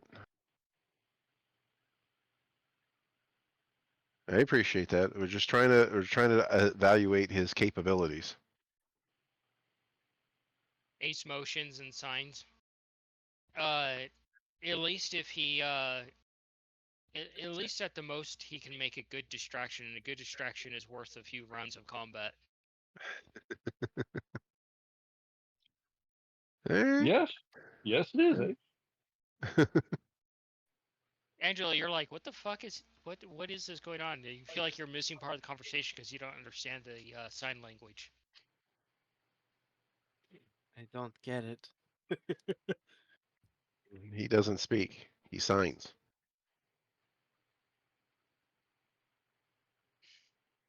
Right. And he's currently chomping on a cigar. Alrighty. So, what else we doing today, guys? I mean, is there a safe place here that I can spar? I'd do that. Cayenne, you would know that you're in the high fey courts, and there is no such thing allowed. Yeah, so that's not allowed here? Really? Yeah. Okay. Can't just have a friendly duel between two people, two consenting people? That's No. weird. Not in the high The only courts. dueling that No. happens in the upper fey courts is verbal. Verbal is the only form of dueling in the high fake courts. Okay.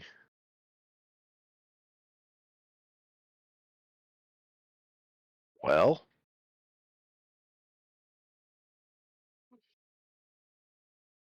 all right. Well, there goes that idea. I guess we just okay.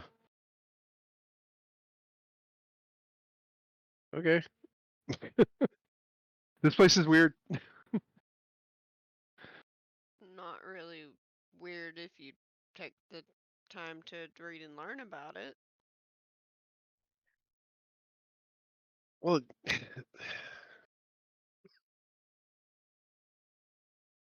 the concept of two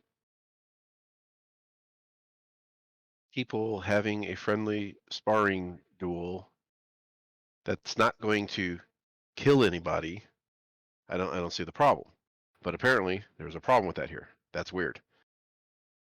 Among from what Cayenne has said, and you understand a little bit of the higher society because you have to speak as in those circles, is that it's considered uncouth and uncivilized and beneath them. That the essentially the pen in the word is mightier than the sword.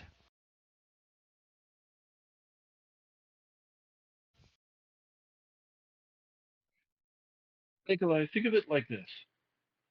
Um, you know how there's some areas back where we've been staying lately that you do not want to get into a physical disagreement with someone? Yeah, sure. Yeah, that's kind of where we're at right now.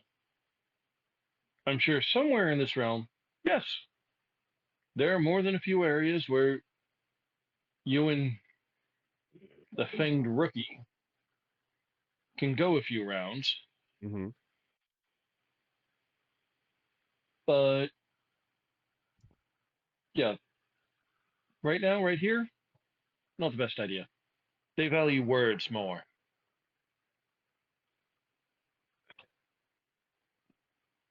Yeah, I get the concept of trying to talk out problems, but That there's a used to just be snarky as hell. huh? That and also just being snotty as all hell. Yeah, well, I don't operate that way. But I know. like I said, I get the concept of trying to talk out problems before going to fisticuff, so to speak. But there's a certain quality of there's an art form to combat, which can be appreciated outside of the vulgar brutality of it. So I don't understand why there isn't an appreciation for it. But Well, hey, nobody said whatever. that they don't appreciate it. We're just not allowed to do that right here, right in this location. Bad idea. We All go to right. a different building. Yeah, maybe. That's what we're trying to get across. Okay. So I guess I'll just sit and read books for now, for the next couple days. I was like, there's more stuff we need to do.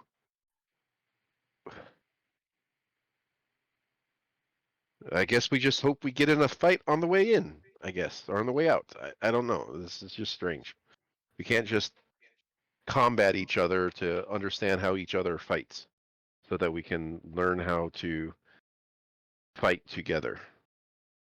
But I guess Yeah, that's well, not a in this problem here. building, but Yeah, it's okay. Whatever. I'll just figure something out to do that's not useful. and reading is bad. No, I'm not Research, saying that. there, I'm not what's wrong with saying that. reading? Huh? Nothing wrong with reading. It's just not conducive to understanding how this Angelo fights and how we can fight with him. That is not a solution for reading is not going to solve anything. I beg to differ. Reading can Unless be it was a very transcript of helpful. how his last fights went. Okay. If Do you have a it transcript on your last fights there, Angelo? if it helps any, I am a warlock. Okay. All right. And I am also one of Victor's, well, empiricists. I'm a knight, a dread knight. Okay. Fighting is what I do, what I am Okay. best at. Okay. That may be what you're best at, but are you any good at it? That's what I'm It's trying to really figure a out. And I'm matter of also opinion. trying to understand how you fight so that we know how to utilize your skills and abilities, should you have any, to their best advantage. But we can't do that by just reading about what you do. We can't do that by just listening to the things you say. We need to actually learn how you do that. And the best way to learn how to do anything is to try to do it. And we can't try to do that here, which is bewildering to me. And that's fine. I've closed the book on the subject. I will try to find something useful to do until something else comes up. Okay, a little long in the tooth and rambling there. So you're able to just basically hang out within the house and do the studies that you need to do for the few days. Nikolai, do me a tinkering, please. Okay. Mongo, do me an arcana. Oh crap! The one thing I'm the worst at.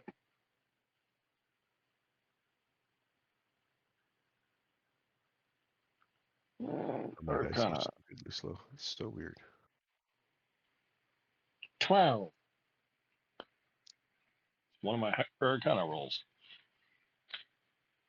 You've rolled in the 20s before on it. I got 12 too. Oh fuck. You both begin to start formulating, expanding your repertoire, and you're kind of watching what Nikolai is working on, and it gives you an idea, Mongo. A very, very clever idea. Do a wisdom for me.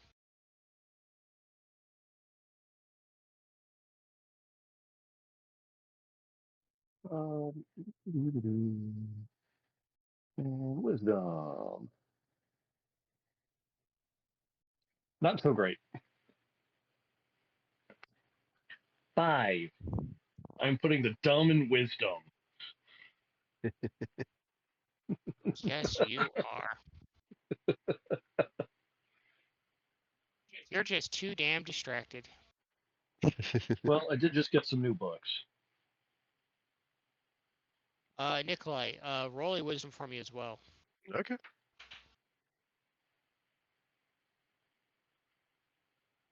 I think I need to not forget to bring my dice next time. They're behind you on the shelf. Yeah, I know. Yeah, but they're all the way over there. That's a long ways away.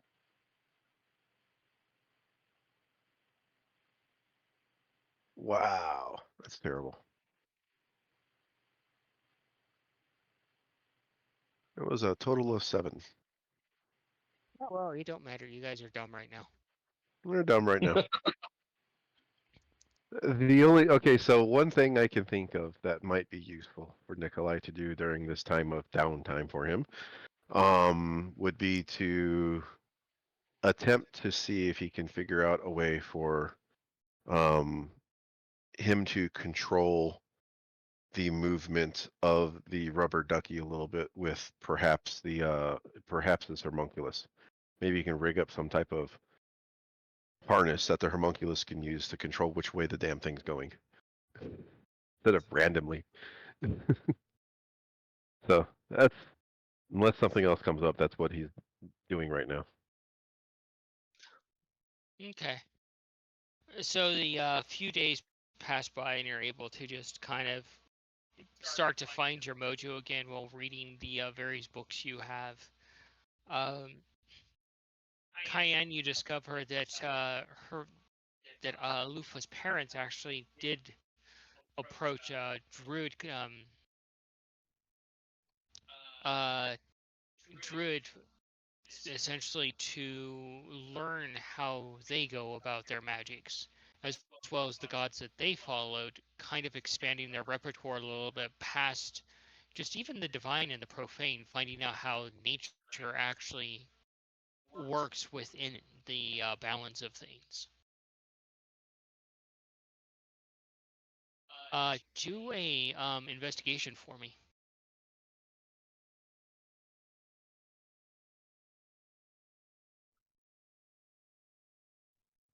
Uh-oh. I got an 18. That's not bad. My dice is rolling like really slow. I was waiting for it to stop and show me the number. I'm like, any day. Yeah, me too. So it's not just you, or it's not just me. Mm-mm. It might have been something that they've updated that's causing something on the site. It's D&D Beyond. It was giving me issues like this like the past few sessions we've had. Mm. Uh, Cayenne, you find something particularly interesting in the reading that kind of causes you a moment of pause, and you have to go back and reread the entire, essentially, chapter on what you learned. And one of the druid clans that they found, one of the druid followings they found, um, oh my Thoughts?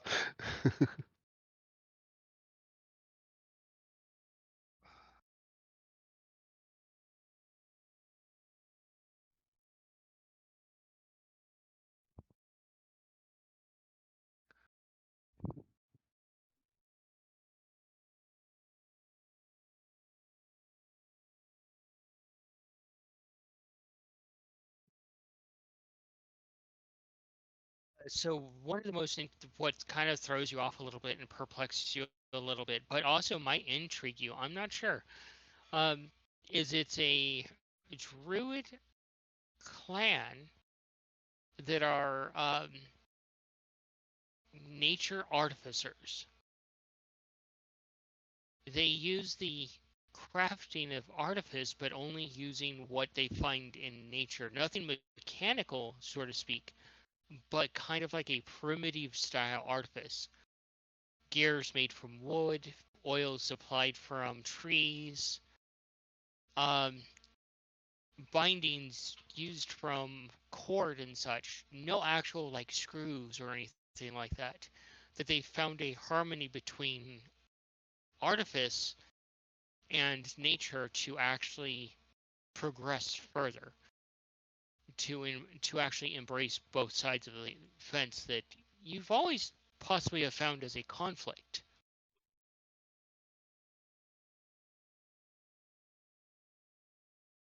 Very cool. And you'll actually be able to approach Nikolai and talk to him about that.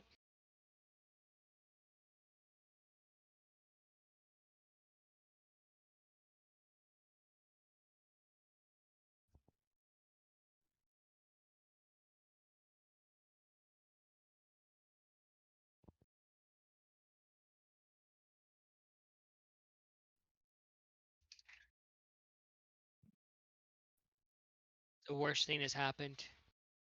Ace has run out of stogies to smoke.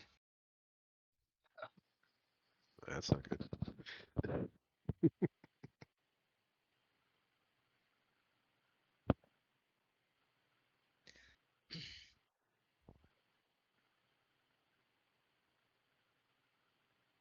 So, the days pass. Nikolai, you're able to work on your projects, making minor improvements to your reachmajig as time goes on. Angelo, you're able to bury yourself in your studies so that the strange nature of this place does no longer bother you. But it still bothers you. You hear laughter outside, and it's not the laughter that you're used to, it's happy laughter.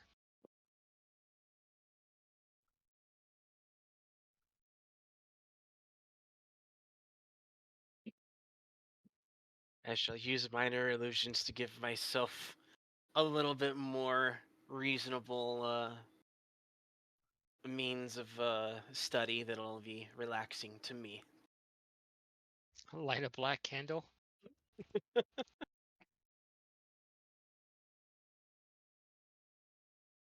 But as you make your way to the gates, walking through this beautiful city, those not familiar to the city yet actually get to see the beauty of the upper Feywild wild echelon, essentially the crystalline buildings, the buildings made of beautiful woods you've never seen, the intricate patterns within the floors and walkways, the lanterns that glisten and glow even during the day. Angela, you feel like you're in a nightmare right now, walking through this place. Faye coming and going. You see citizens walking by of the courts, dressed to the nines and very dapper, whites and teals and pastels and other light colors. Uh, Mongo, you can do an insight on them if you want, since it's kind of your wheelhouse a little bit. Sure, I'll try. If I can spell. 5. 5. Yep. Denied. Yep. Rolling They like are a good old definitely crap today, aren't we? more fancier than you. Yep. But you get to the front gates, and your guide is standing there waiting, tapping his foot as if kind of frustrated with having to wait so long for you guys at the front gate. He paces a little bit, looking over some, and as Mongo pointed out, you each see it. And Angela, you most of all, it unsettles that he has no shadow.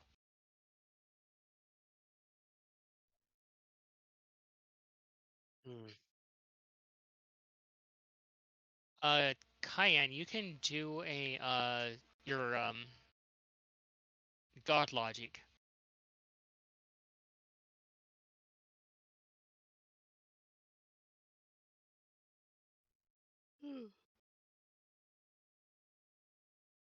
That's a 7. A 7. Mm-hmm. He just unsettles you.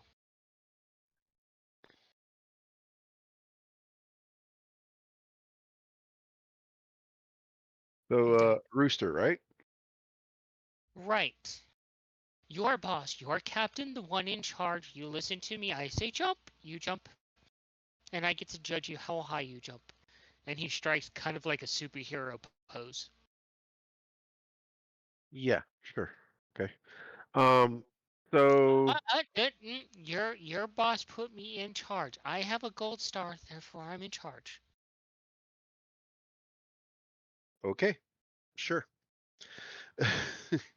um, so my brother pointed this out, and it's true. How do you not cast a shadow? That is interesting. He looks over at you very sternly, Mongo. I sent my shadow away to take care of something and he never returned. I'm quite distraught at that, and it's not fair. He left me alone, and I don't have my shadow with me. Fair? See, you know now. It's not here. Happy? Just more questions. How do you do that? And then he stomps a little bit and starts stomping off a little bit angrily. Very childlike. Interesting. I guess we follow.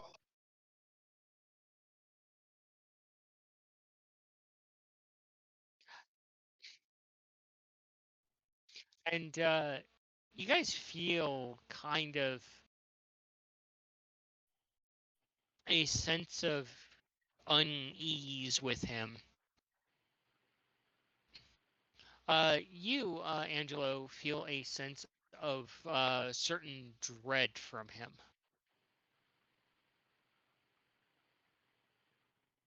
Hmm. I'll keep that in mind. They say we all feel an unease around him. Yeah, various levels.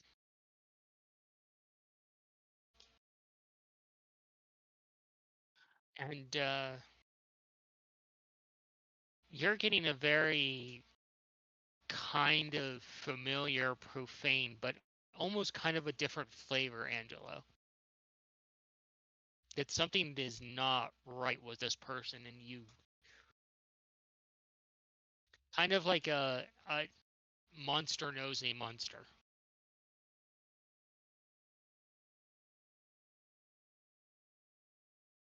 This one's a wicked soul. Good to know.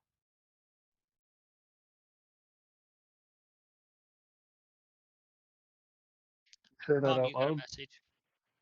Oh, I saw. Okay. What was that, Tom? Manny, did you say that out loud? Nah, Okay. but you might hear it as a message in your mind. Who exactly are you Oh, messaging? unsolicited messages. Might? Like, what do you mean by might? It's either happening or not happening. Oh, it's happening. This is something that Angela would share with the wizard of the group, being Mongo, since he associates wizards with being people of great intelligence. Clearly, you haven't talked to Scav.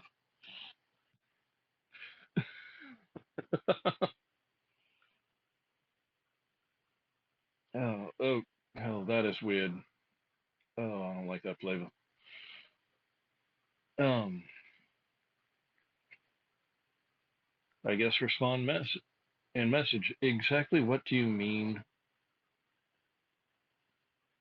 Your friend, he's by no means what he appears to be. I sense great profane evil within them. Yeah, we kind of got a warning that the image that we see isn't exactly his true self, and not to fully trust him. Let's just say it takes a monster to know other monsters.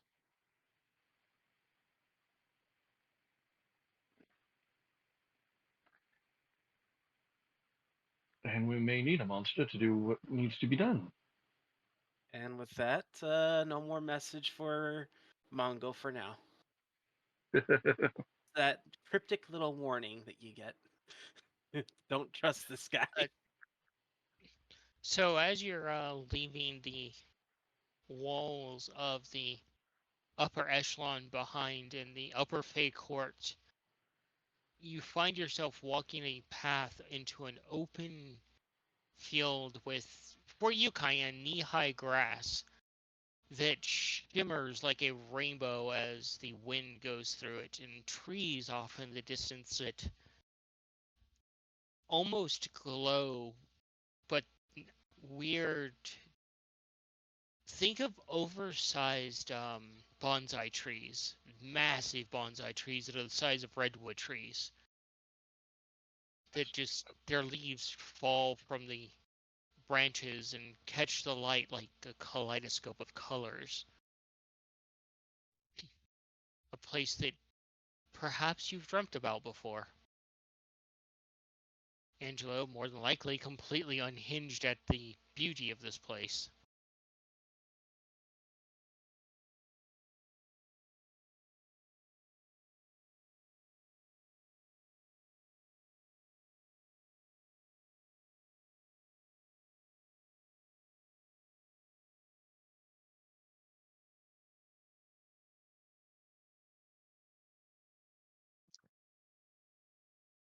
And Rooster walks in the front, kind of in a marching pattern, and hollers back at you guys as he walks. We'll meet up with my group, and then we will decide what to do next. Maybe we'll go kill some pirates. I know we have a list of things to do per your leader, so we'll get those done, but who says we can't have some distractions on the side? Oh God. How long till we get to our first, till we meet your group there, Rooster? Just a day. Anything you can share with us as far as like the best way to camp overnight, as we presume we'll have to? Oh, we'll set up camp and try not to get distracted by the things that go bump in the night. They can be a little persuasive at times. It depends on what we encounter. I'm pretty sure you guys will be fine because, oh, you're so fancy nobles and seasoned adventurers and all.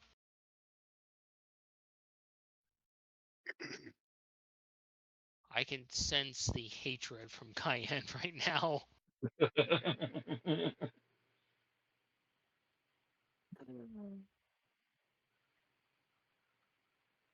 As a Wanna Fae are wanna put them in their place strange. so bad.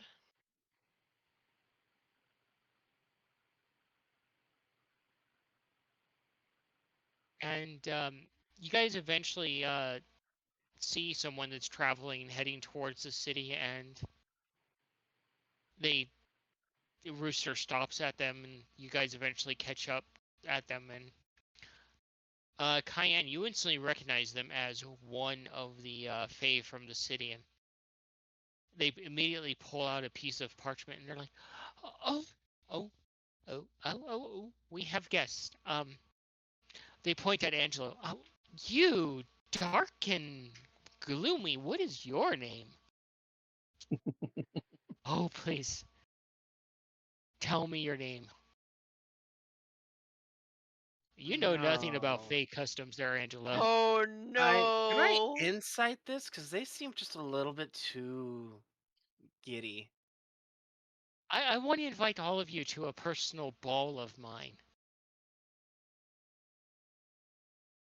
How quiet is Cayenne going to be and let him fall into a fucking trap? You can try to insight.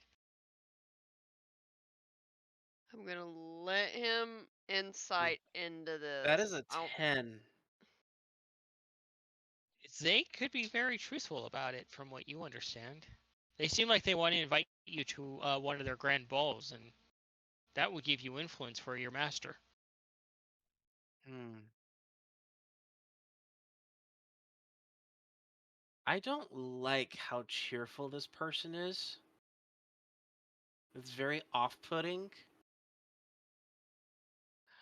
I may And Rooster's believe that just, they may have good intention, but like knowing who I am, I think the correct response would probably be no. but I don't you don't want a think royal invite to the ball? I'm of a noble family. He is I'd rather far from not. royalty. Oh, then he must be a servant of someone noble, which means I can speak to their house and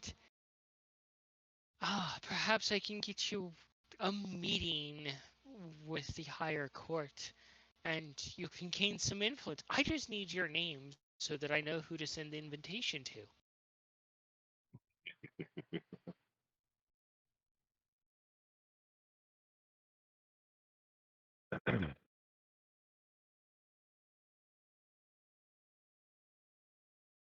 How to tactfully tell. How to tactfully. Okay, so since my character is way smarter than I am, I, Rooster just kind of walks around the group like a shark. You know, it is a good opportunity,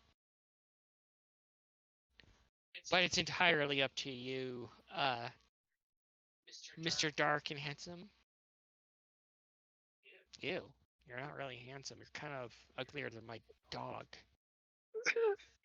damn. Would Nikolai know how to tactfully tell Angelo not to give his real name in this conversation? Wisdom. Because, like, I can't figure out how to do it, but I know Nikolai would know. Cayenne just wants it to happen and watch the chaos ensue. Well, I'm just thinking like we need this asshole with us, so it's like let's not. Your wisdom. I'm trying Manga, what to, are you doing? but buttons are not clicking. Okay, there we go. Would Mongo know to not give out real name? Oh, most definitely. Oh, And we've been told this, you yeah. and Cayenne would definitely know these customs and dangers. Oh, oh.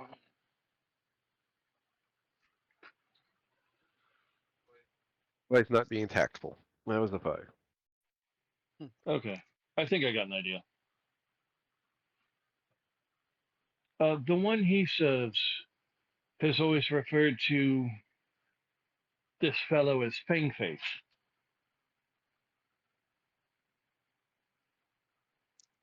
The Fade kind of looks at you a little bit, furrowing their brow. I.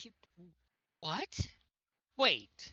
Do you serve? Oh, you serve the NC. You guys are all nasty. And they quickly walk off.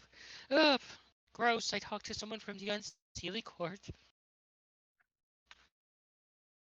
Gross. I'm gonna have to have a bath. You hear him walking off in the distance. What was that?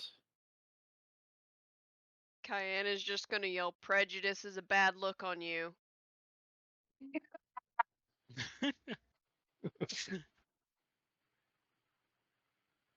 Uh, They we were way neglected to too share information with you there. Don't give anybody your real name here. Just don't. good to know. Yeah, yeah. I really don't like that one. Well, you are now Fang Too Face to everybody. So that's what we're calling you, Fang Face. too jovial.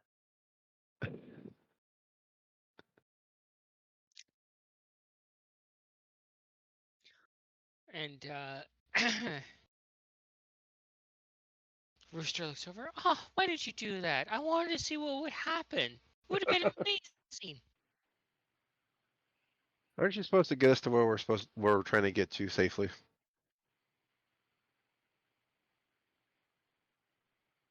I saw 3 of you at that meeting. Not him.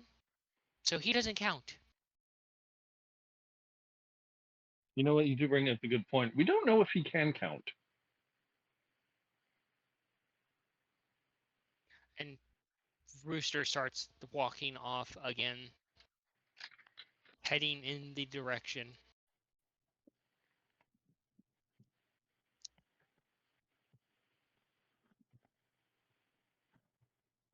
Just follow. I'm The gonna. Yep. day carrying on, and uh, Mongo, as you're walking along, you kind of look over a little bit and you see some flowers, and you pause for a moment. And you're like, possibly thinking they're pretty, and they smile back at you.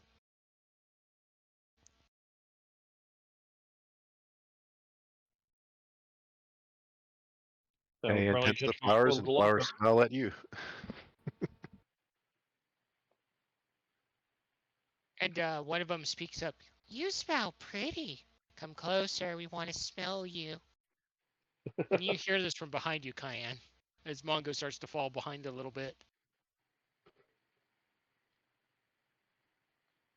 I'm going to look around and make sure everyone is still walking straight. The only one that's paused for a moment is Mongo, and you see him with some flowers. Yeah, I'm going over to him.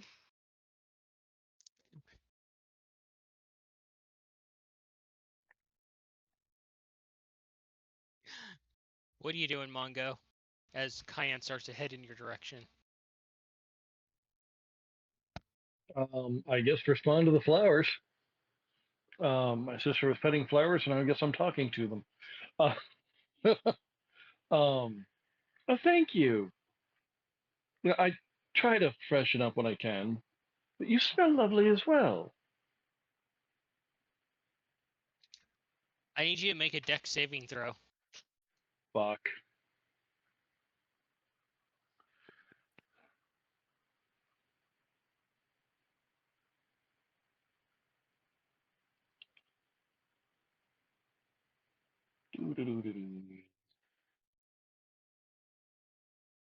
Sorry, I have to reload a page.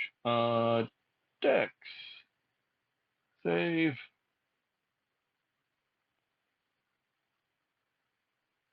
That's an 11. As you are standing there, you feel the ground move a little bit, and you look down and you can see vines starting to come out of the ground to root you in place, and you start to back away and panic a little bit. And Cayenne quickly grabs you under the arms and lifts you up and pulls you away and takes a few steps away from the flowers. And the flowers look over at you, Cayenne, and hiss, "That's not fair. We saw him first. Food!" I Not am not yours. food, I am a friend. And as you carry Mongo away, you can hear him hiss in your direction.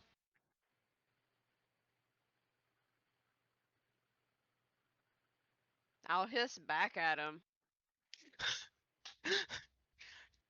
Terrifying when a horse hisses.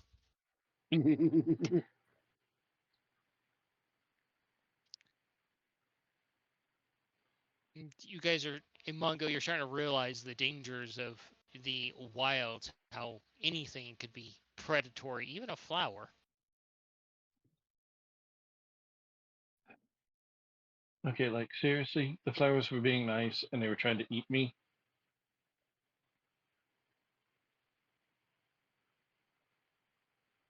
You forget where we are. Kind of hard to forget a place you've never been. Well, you've always heard how crazy things can get here. That's true, but some of that I kind of figured was being embellished, not understated. And Rooster comes to a stop, and you guys kind of almost pile up on him as he stands there, and he looks at the path ahead, and you watch as the path splits into two directions, going into the forest, one going into a hilly region. It went from a single path and literally split before your eyes into two paths. Fun, fun.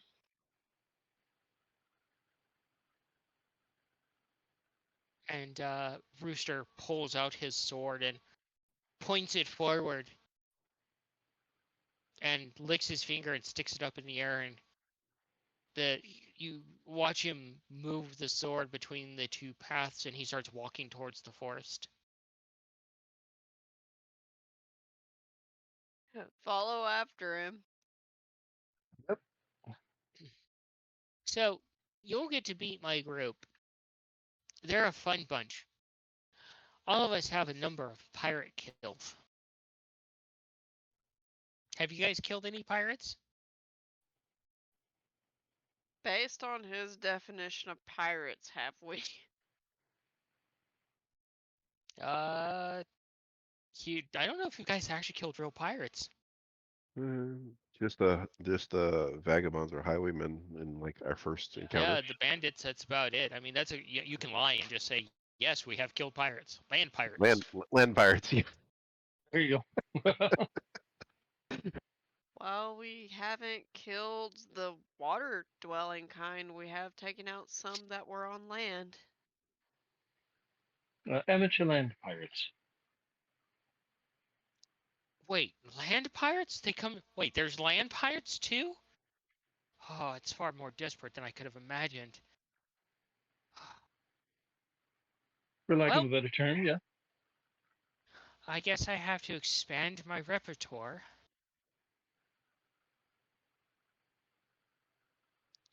I've never killed a land pirate. Are they as easy to kill as a water pirate? They burn. They burn very well. Yes, he set one on fire. I believe he started with the beard and worked their way across the rest of them. Oh, Yeah. I've never Yeah. tried fire before. Really? No, it's kind of interesting. I have used Fey magic to shrink one before and then stomped on them and kept stomping on them. Hmm. That was Think I got fun. a spell where I could do that.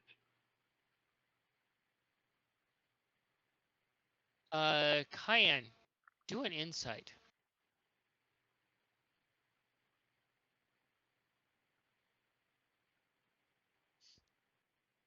I got a 22.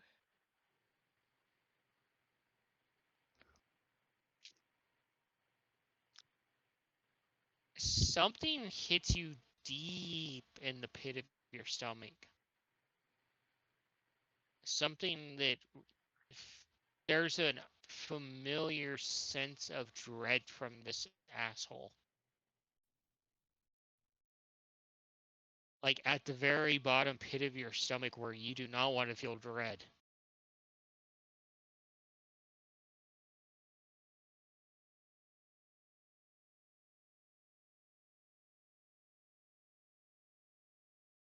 Hmm.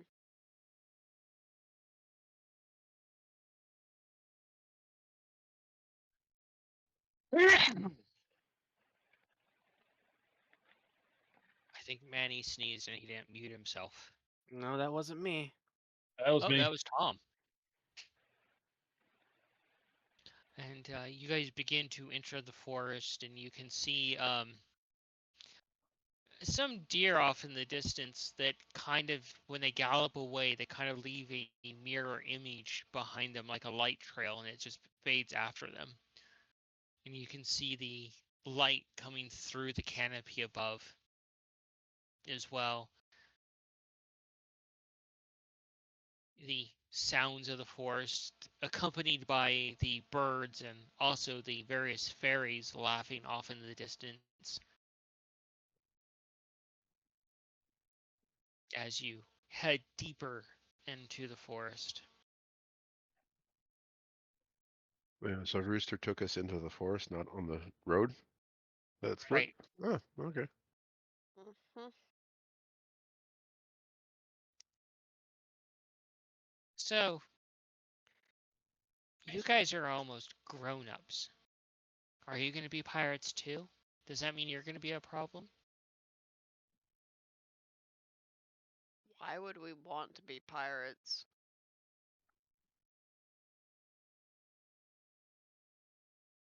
Hmm. Who knows where the road's going to take us? So you might be. I'll keep an eye on you. Well, we have no plans on being pirates. However, True.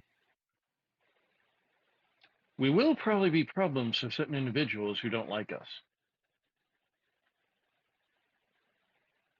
Can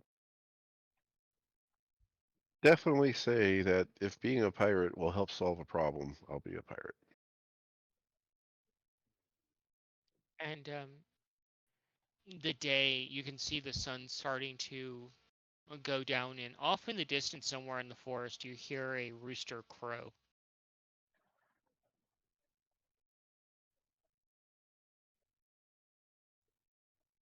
And Our for you, rooster. Cayenne, that is very unnatural for this area.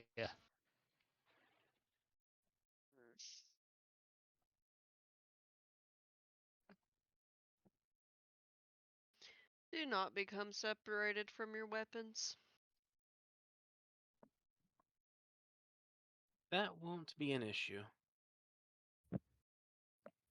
What's the problem?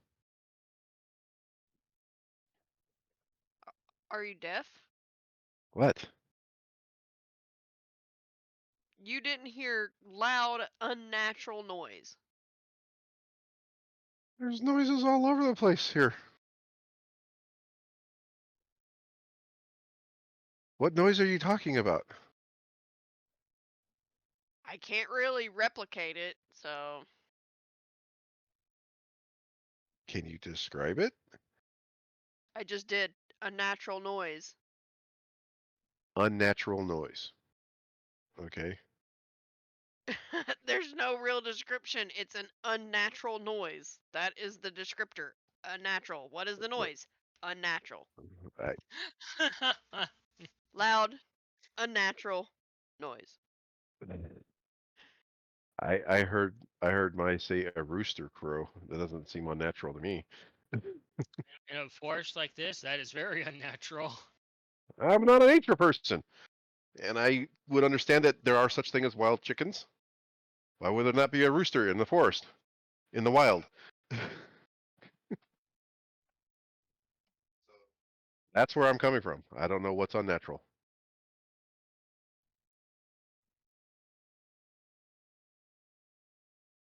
But the travel carries on, and eventually you pass through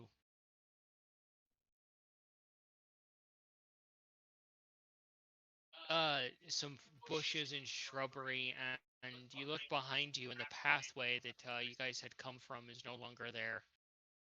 The way back and the way forward, very unsure at this point, but Rooster carries on. Alright. Angela, you're just happy it's getting dark, but you're also getting very unsettled by how unclear the path forward is getting, and that you're only reliant on essentially this guide that walks ahead of you and not with you guys. Hmm. And at one point, he moves unnaturally further ahead of you, almost uh, bizarrely. Bongo, do an insight. Do an arcana, actually. Do a wiggly fingers. The logic or just the skill? Just a skill. Uh, hmm. I wiggle two fingers right next to each other for an 11. you pick up on it that there is some time dilation happening at the moment, I'm currently and listed as chronomancer. yeah, and you pick up on that there's something manipulating the time between you guys and Rooster without him knowing it,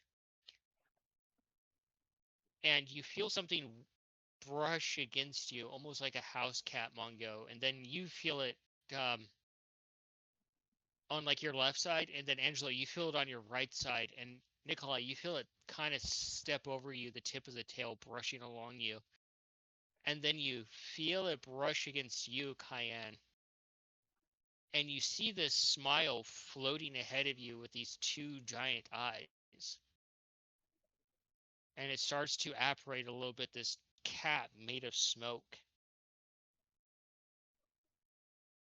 So you're going to go meet my companion. The one that calls himself Rooster is not to be trusted. Perhaps he fears fire because he is a bird and fears being cooked. He is not an ally, but perhaps something from the past. And the smile just floats ahead of you, kind of like a weird smoke apparition, and fades out and disappears in the air. And you just see that smile fade off into the forest. And Rooster pauses and turns around and goes, "What's taking you guys so long?" Legs, sorry. Sheesh. Well, you have familiarity with this place that we do not, and you're moving quite a bit faster than us. Oh, I'm sorry. Do I have to walk at the pace of an adult? And walks back to you, kind of huffy puffy. That would be appreciated. That way we don't get separated. Wouldn't you fail at your responsibility if you lost us? Well, I'm pretty sure I can recover the corpses of you guys if you get lost and killed. That accounts for something, isn't it? No, I don't think that will be sufficient. And each of you saw this apparition in front of you that floated and gave you that warning. Well, come along.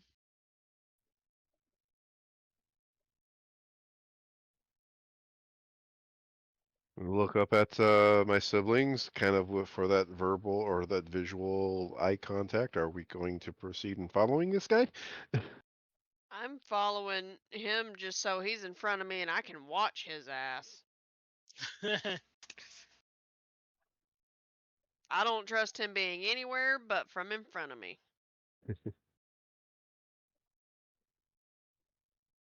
Because the Goody. simple fact that he said some unsettling, oh, I'm a certain itty. Yeah, no. Yeah, no. He gave some creepy itty vibes. Just saying. It's like a lead on guide and follow.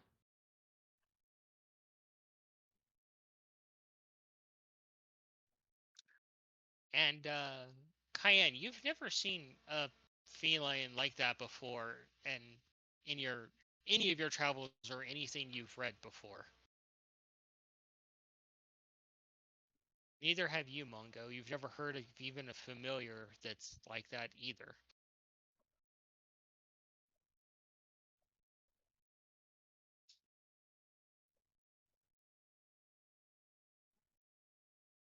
I've got a couple of spells. I wonder if I could do something similar. That's really neat. Yeah, oh, well and cool. And now I don't know how to feel.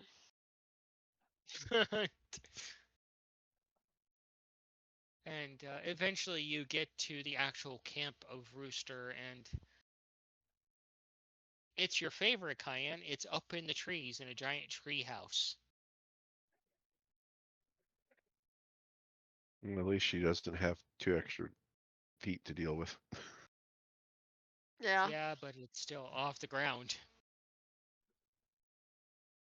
Yeah.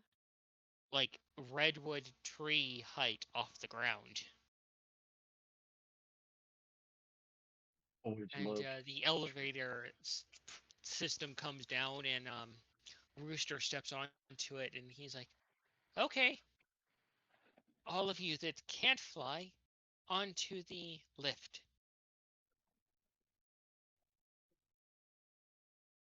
Uh, I mean, technically, Cayenne can fly. You just have to do a lot more steps. so can Ace. So it's like, so okay. I don't have that Uh, spell yet. So on the elevator. yeah. So Ace has to fly up. Asking that question. No, Oh, he okay. could be lazy like the rest of you. Well, I just can't fly. Didn't know if that was a restriction. And How far up is this thing? redwood tree height for the second Okay. So, time. like 50 feet high, at Ah, least. okay. Okay. Um, and as the lift starts to go up with you guys, Rooster steps off of it and glides up to where you guys are headed to. And the trolley just takes its time getting up there, and eventually it gets to the platform and stops there, and Rooster's just kind of like, "Okay, okay, meet my crew." And you look around, and you see the various individuals of his crew. You see this weathered and beaten down type of older boy, probably pushing at least 13. You guys being knowing young people yourselves. And then you see another boy that seems awfully rotund and round, kind of like way larger than he should be. Cayenne, do an perception. Angela, you can too. He's got dark eyes like coal and tan skin, Natural 15. one. and he's decorated in these bones. And Angela, you nearly fall off the platform because you've never been on anything like this before. Uh, Cayenne, uh, this is something that you pick up on it. This large round boy, while he is decorated in bones, a lot of them seem to be human. That he's using human bones as armor. Huh. And you see another boy. He's kind of sitting on the platform, having helped with the lift, and he's scrawny, has sandy dark hair, and just these dark eyes that look weathered. And he just seems like he's wearing leather armor, and he has some sort of jar that he keeps tucked under his arm. Uh, Cayenne, you can do a survival on that one.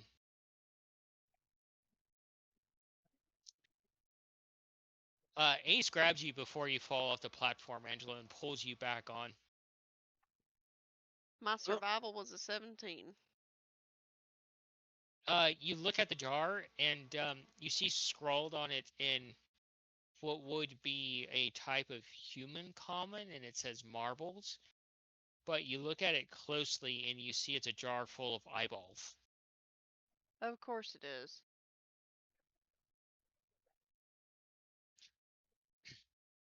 And you see, you look around, and you see another boy, and he seems rather fit and possibly is older than the other ones, but even Pan seems a little bit younger than him. And he has a large bow that is made from the wood of the area, and he's wearing a tattered pirate coat that has had various holes in it patched. And at the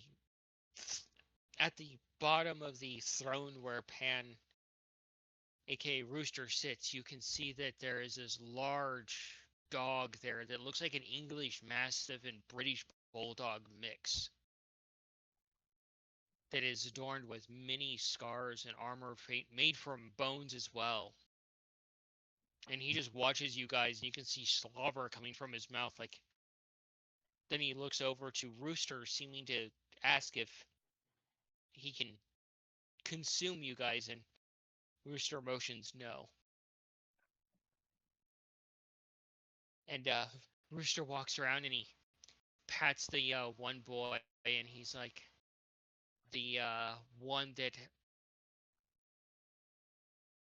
seems scrawny and kind of weathered down. This is John. Goes over to the fat kid and pats him on the belly. Tubbs. It goes over to the one with marbles. That's Pip. The big guy over there that's wearing the pirate coat. Yep, that's Gold. Oh, and over there, that's my little dog, Bull. And you see another boy walk up, and Rooster looks over. Oh, that's Nick. And you can see where all the other boys are wearing essentially war paint. This kid has essentially carved the war markings into himself instead of painting them.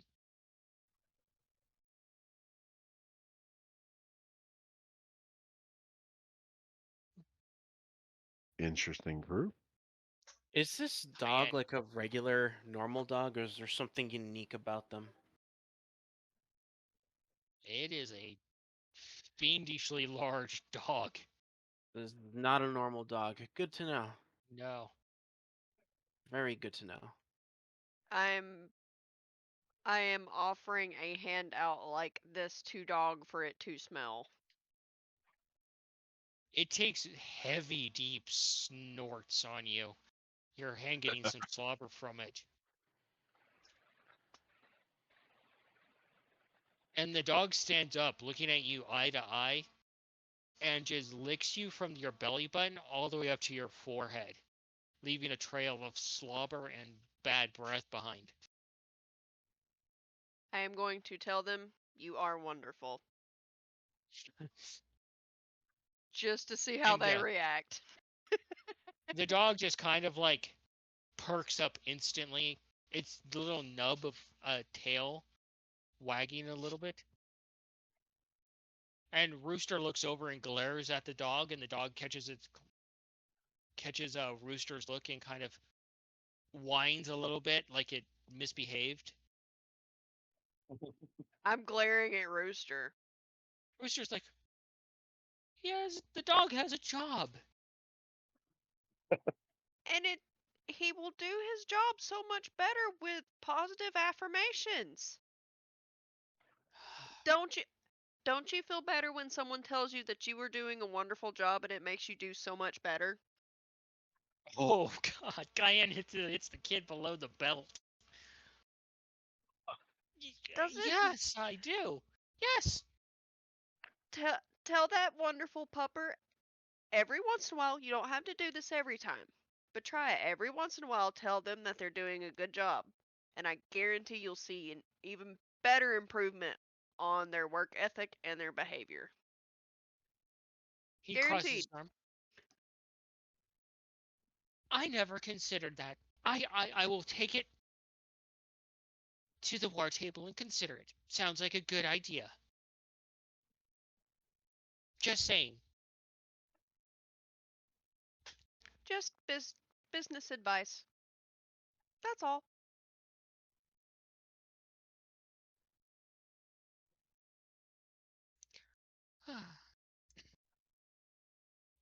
Well, it's been a long travel. I suppose we should have dinner.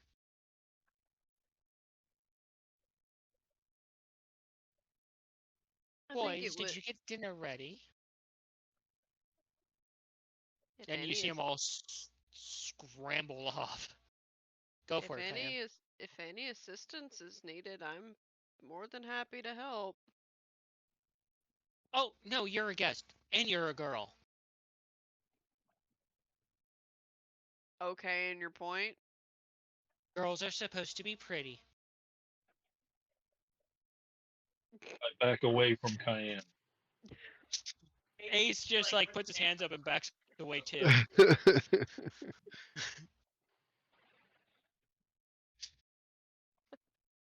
I almost would be like, well, I'm not fighting that logic.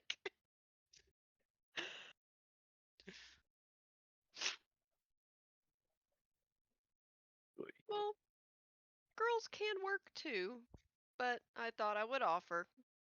If you Nope. insist that the guests do not help out, I won't impose. Nope. Nope. Nope. Just give them a few minutes to prep the table and then we will go have dinner.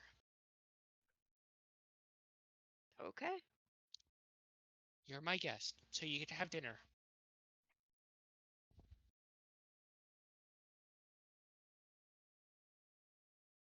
Kind of watching their mannerisms to see if it's familiar to anything akin to Smiley. I'm trying to see if there's like any similarities that might kind of point a clue as to what in the fuck is Rooster.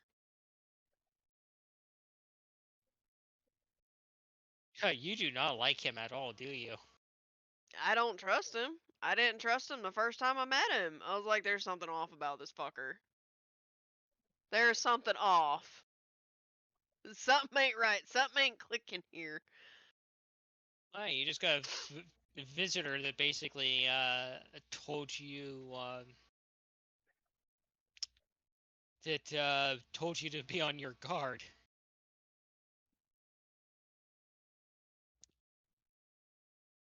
Yeah, we need to be able to talk about that. And Rooster looks over. Pip, take him to their room. You unfortunately have to share a room with the boys, or you could share a room with me. I have the best room. Grew up sharing a room, so it'll be like old times.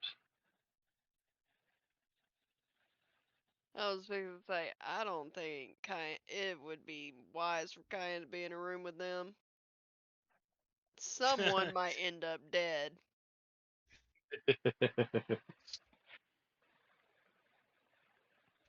Do an investigation.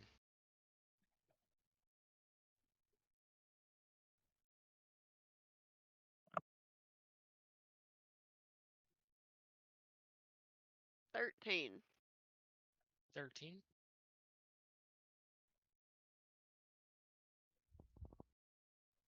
That's all of you do an investigation. Oh, okay. Oh, Natural 20. Okay. investigation. That is a 17.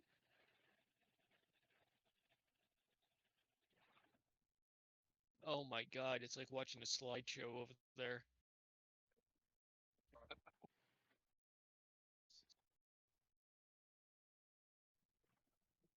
Yeah, looks like it's just 16, 15. You guys look around a little bit and you see nothing that resembles a mirror around here.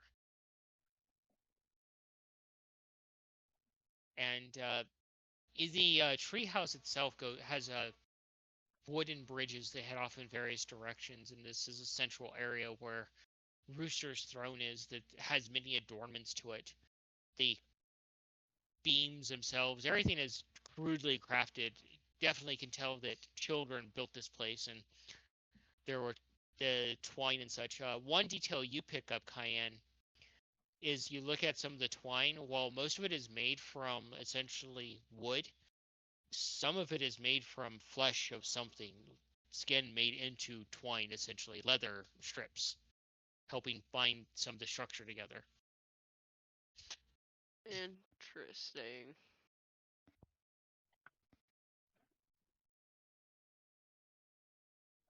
Chat, teaching the kid like a kid. So we all notice that there is no mirrors. Is that what you were trying to say? Yeah. Hmm. I mean, that's probably normal for Angelo. I mean, vampires and mirrors and all.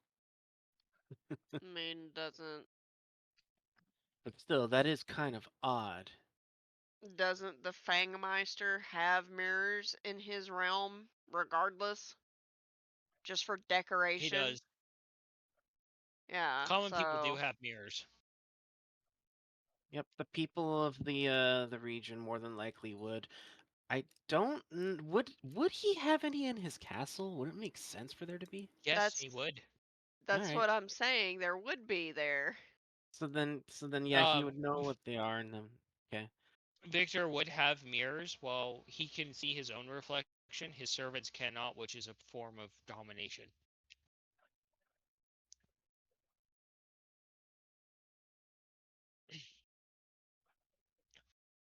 So you guys are shown to your room, and there's just crudely made, essentially straw beds to sleep on. Not the most luxurious room in the least. However, the room feels rather unsettling, but you do have some privacy within this room, as much as you can get in Rooster's henhouse.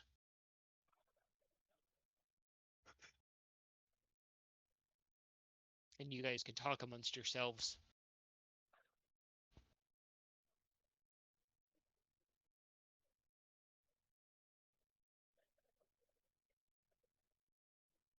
So we've already had dinner. No, Oh, okay, okay, he's dinner's being prepared. okay, okay. So that was weird while we were coming here, wasn't it? You mean the road splitting in two? Yeah, very odd. No, no, after that. That's normal for the Feywild. The Is the terrain changing? Time flows differently here, and the terrain changes. I'm not a That's fan normal. of this place. At least where I'm from, you know exactly what to expect. Here, there's secrets within the secrets themselves. yeah. um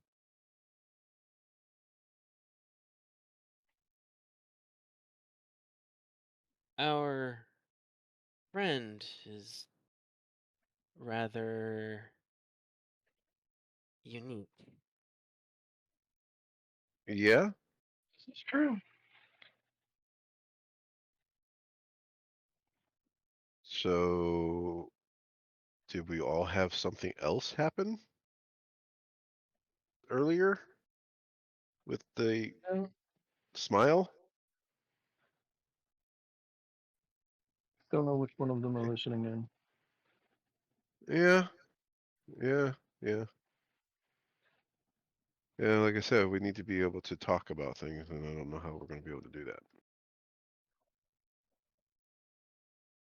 And I use message in order to commune with them, I suppose. Or actually, there's a thing I can do that I always forget. Go figure. Manny forgets something. If I Sorry. may, I open up my Grimoire of Shadows.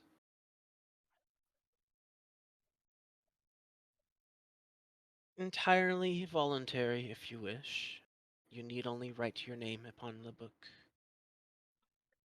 I don't think anybody's gonna do that. What are you trying to do there?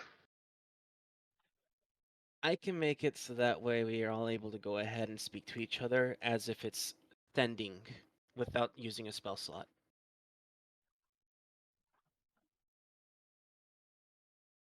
Uh, I don't. Huh. I don't know that we need to do that yet. Fair enough. And I close the book. Uh,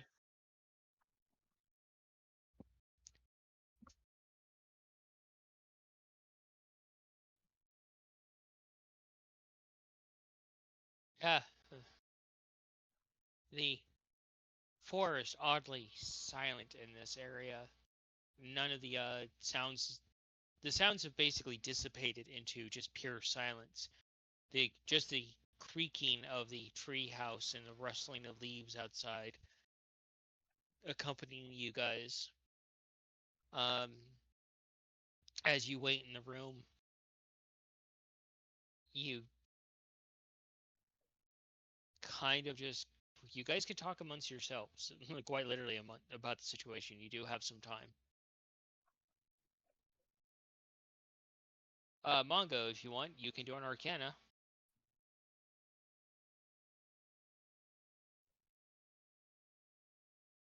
Does anybody else find it odd that there are no mirrors here? I mean, No it's a shoulder reflective. in a treehouse, so I don't know necessarily whether or not that's odd. Usually, I wouldn't expect to see a mirror in a treehouse. Modified 20. Even though you would not see a mirror in the treehouse, Cayenne, you know, and each of you know that Rooster is extremely self-centered. So why would he not like look at himself in a mirror and such? There seems to be a reason why he doesn't have mirrors here at all. Mongo, Hmm. you could think it's something possibly magic related. Yeah, I kind of figured that.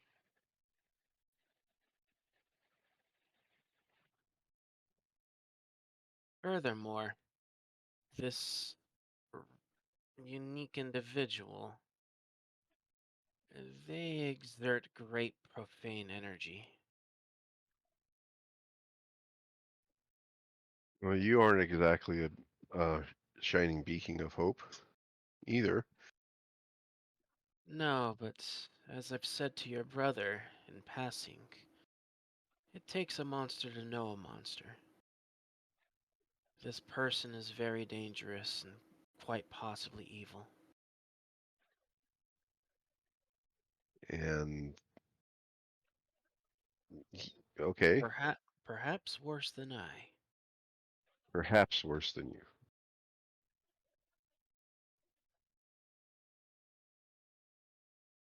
Well, we have been told at least one time that trust is not to be handed out easily here.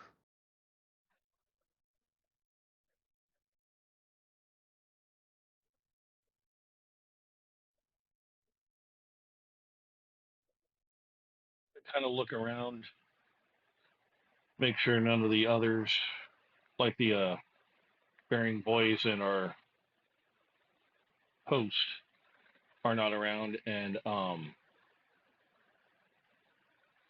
check for a mirror and just sort of kind of look around, but trying to make it very not obvious. Discreet? Do a slight Yes. do a sleight of paw.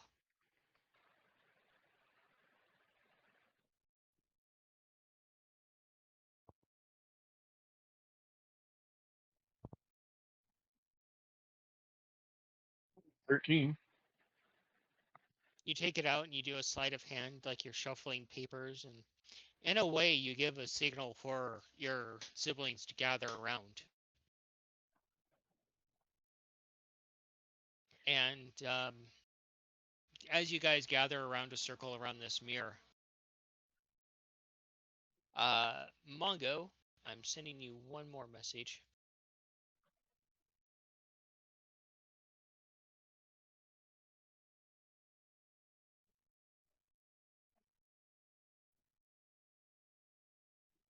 I see what you're doing there. I place my hand upon their shoulder, Mongo's shoulder. Perhaps a bit of guidance. And I cast guidance upon them.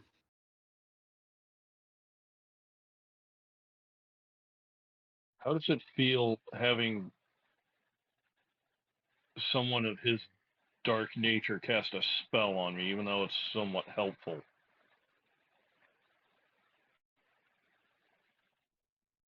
Uh, it's like someone touching you in the elevator, Tom. Very unpleasant. I mean, the first line is you touch a willing creature. This was non-consensual, so there's a question of willingness here. Yeah, then it's That's not willing. why I'm saying perhaps a bit of guidance. Whether or not you choose to accept it is up to you. Bad touch, Mongo. It's a bad touch, but you Yeah, know I'm what I'm sure his doing. fur is going kind of.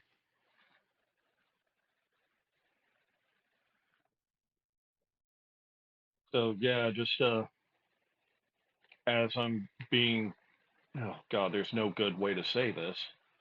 As I'm being touched by Fang Face over here, kind of try to settle my fur down.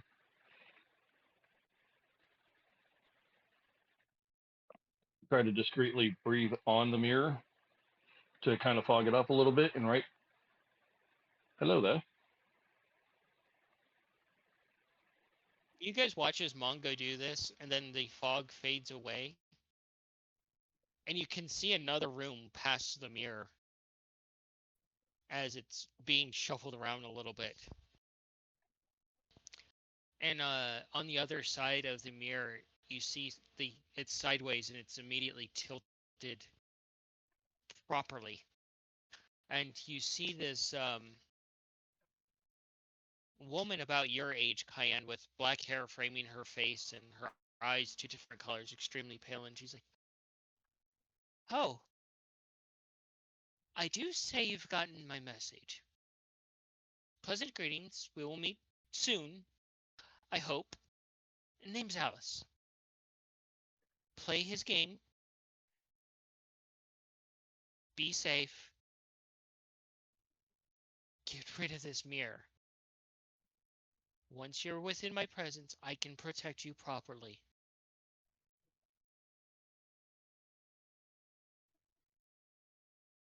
I'm sure you've already met my envoy. They're keeping an eye on you.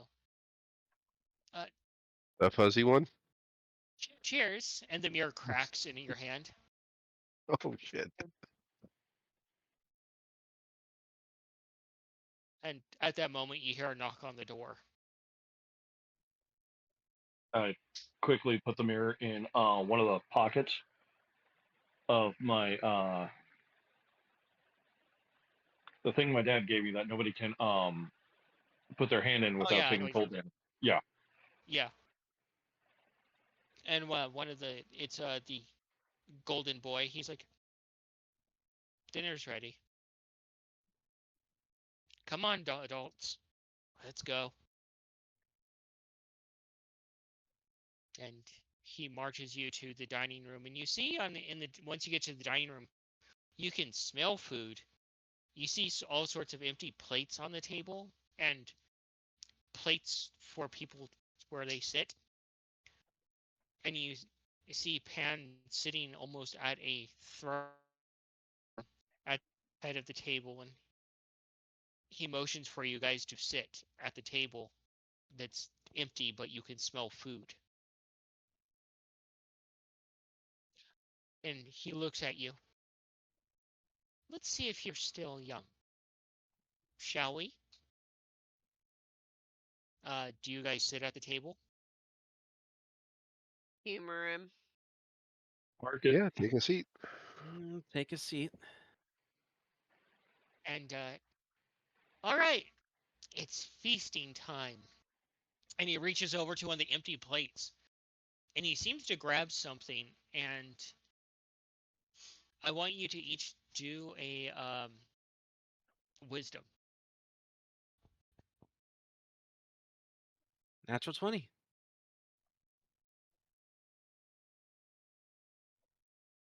10.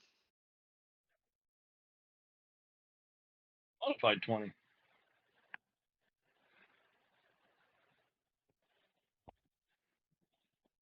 I think it's a 19 for me.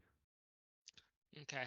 Uh, he reaches forward, he grabs the air, and he yanks on something, and he pulls his hand back from the empty table. You see, especially you, Mongo, you see a drumstick apparating in his hand, and the other boys begin to grab at stuff on the table, and it apparates in their hand. And you reach forward, and you on one of the platters, and you kind of imagine there's food there, and it appears as you pull it to your plate. Some sort of fey magic at play here. And do a perception,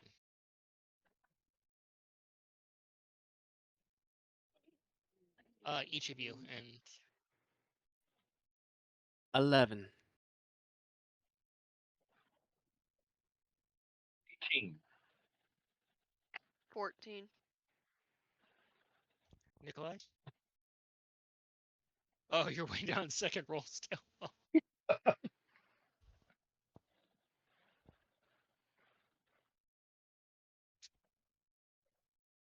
Looks like it's going to be 20.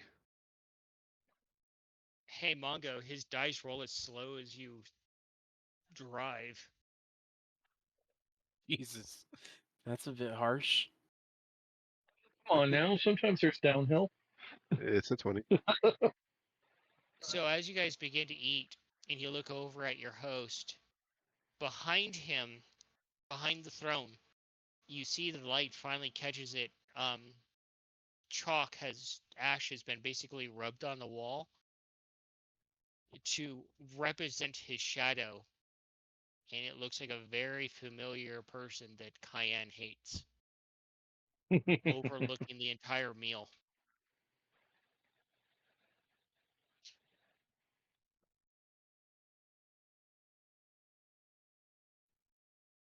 And that's where we will end it tonight. That's a hell of a fucking cliffhanger if it's who I think it is. And Oh, that that's evil if it's who I think it is. What other familiar shadows do we know? Cayenne totally is like, oh, fuck. So I just have the feeling that Cayenne is now plotting how to finish the job.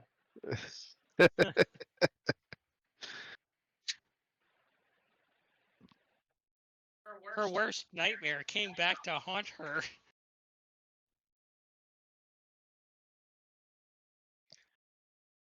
That is really fucking loud. Okay. I don't know if you can hear that, but there All are right. We're not gunshots hearing going anything, off. Manny.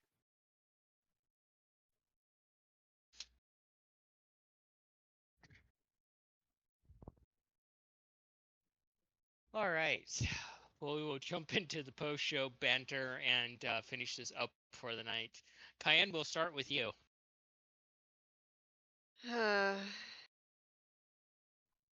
Next episode, we'll see if Cayenne unleashes bloodlust or not,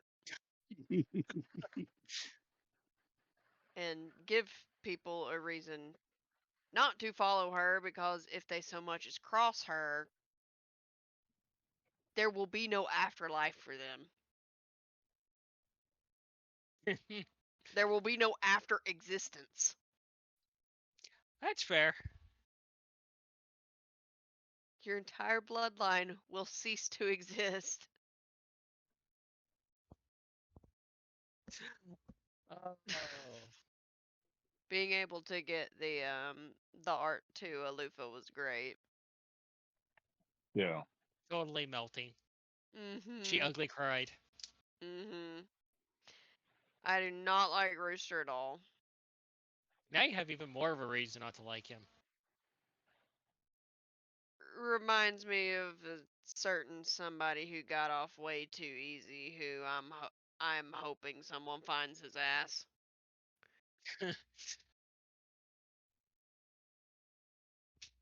Yeah. Oh. No. No. I do love being in the Feywild though. It is it is interesting to see Nikolai completely out of his element and trying to Yeah. be like learn things about where you are, because you can in fact like actually test your battle abilities, but we're in the high upper court. It's the high upper court. It's a no. There are other places where you can, just not here. Is the divide, which is so essentially it's a giant city between the dark court and the light court. And in the middle, there's the divide, which is the gray area where you can do that, where people from both courts can go and duel. Mhm. Yeah, but we were told that we can't leave the house. I was like, I guess we Well, can't do we this. were given orders Yeah. that we were free to go, that we were free to leave. I heard that for in a couple days. No, you were when Osling and Ulufa visited. They let you know that it's been decided that you can leave. Okay, well there was a misunderstanding. Yeah. What do you think of the Lost Boys, Cayenne? Interesting. Like, I'm wondering where and who the flesh is from, though, because it looks like a majority, if not all, of like the flesh and the bone and the eyes that they have come from basically humans. Yeah, So it makes me wonder where they got that and who. they kill pirates.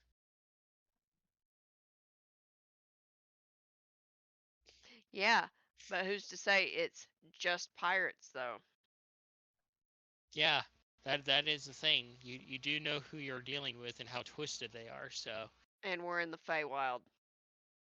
And we yep, just told them about land pirates now too. Yeah, Yeah. Whoops.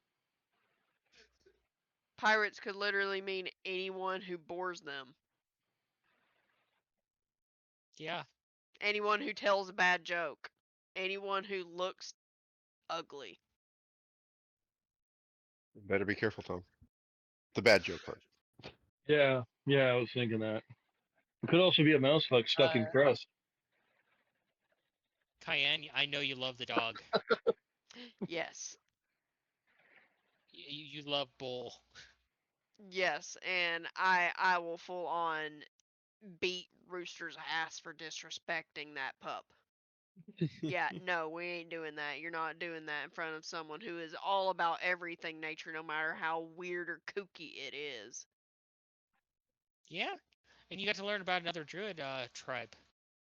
Mm-hmm. You'll have to send me that information later. Definitely. Let me make a note of that. What about you, Angelo? I love your take on the Feywild. Always have. It's always interesting every time it comes up in our games. And I love the fairy tale twist you're adding to it this time around. It is amazing. Um, Normally, I love Osleen as a character. Angelo fucking hates her. And I think this is gonna be very interesting because so far, like this whole realm, the Feywild is very similar to the realm of Dread, but still also vastly different at the same time. It follows similar rules, it seems, but with a little twist here and there. And because of that, it's like I don't know if I can trust anything here. But at the same time, it feels somewhat familiar. Let's play it safe. We just got started in this place. It's gonna get really interesting, and you're It's gonna starting to be factions that reside here. it's gonna be very interesting to see how things react to this guy because he's not a good person. Angela's fucking evil. Yeah, but he's kind of up against something way more evil than he is. Yeah. Hmm. Manga, what about you, bud? Love the Cheshire Cat bit.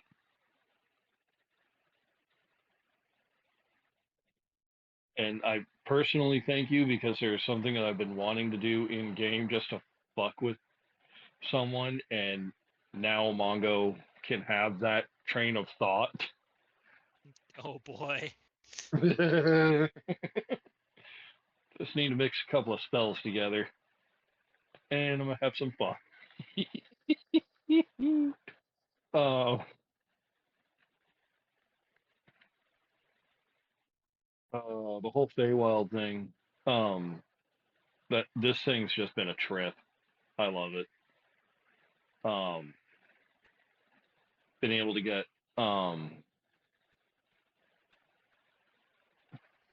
my god, I'm Osling. No, Lufa. Aloof. That's it. Sorry, I'm god awful with names. Um, Getting Alufa some information about her folks that she didn't know before. That's pretty awesome.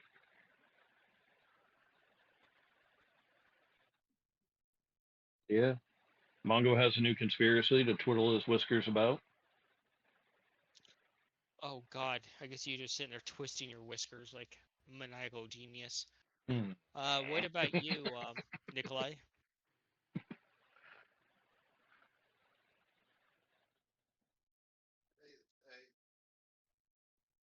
I echo the thoughts on the event with Alufa getting her parents' um, image taken care of or restored or whatever.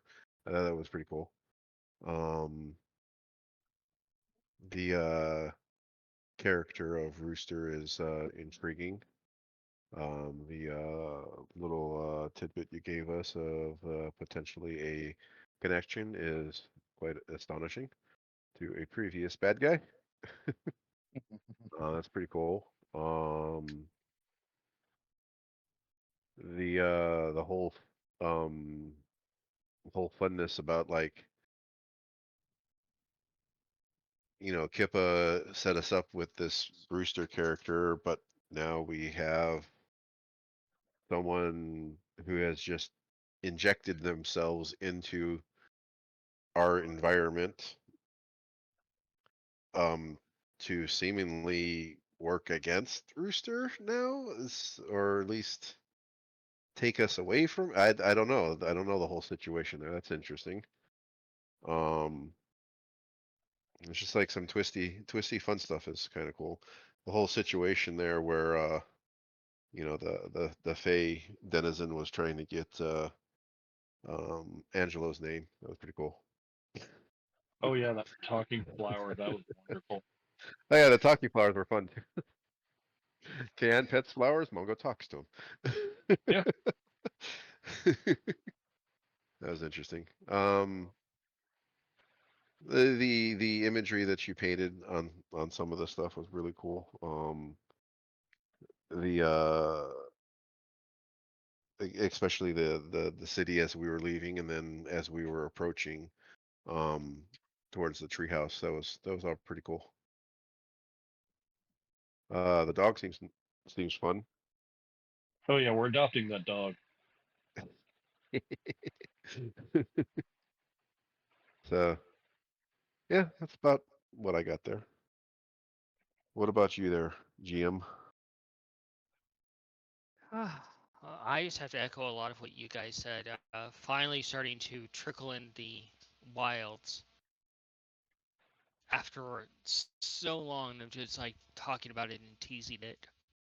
And there's so much more to introduce and such, and that'll come next episode and the following episodes. Starting to peel back the curtain a bit more about who you're dealing with and the fact that they're not a good person. That the factions that even you guys have to deal with are not sometimes good, and deals are made with bad people. Yeah. But You know what's it really brings back the one thing of what Kippa said: behave. She didn't specify. Don't murder this motherfucker. you know Yeah, what's part really of that. funny that That's kind of our that you behavior. you know what's really funny that you mention about that is sometimes you have to work with like some really shady people. Is funnily enough, that's something that Scav has mentioned many times before. Is like sometimes there are necessary evils in the world. But yeah, really like starting to introduce the factions that you guys are gonna have to deal with, and this is gonna be a wild, wild trip for you guys. Mm-hmm. It's gonna be crazy. All right. I'm looking forward Uh, to it.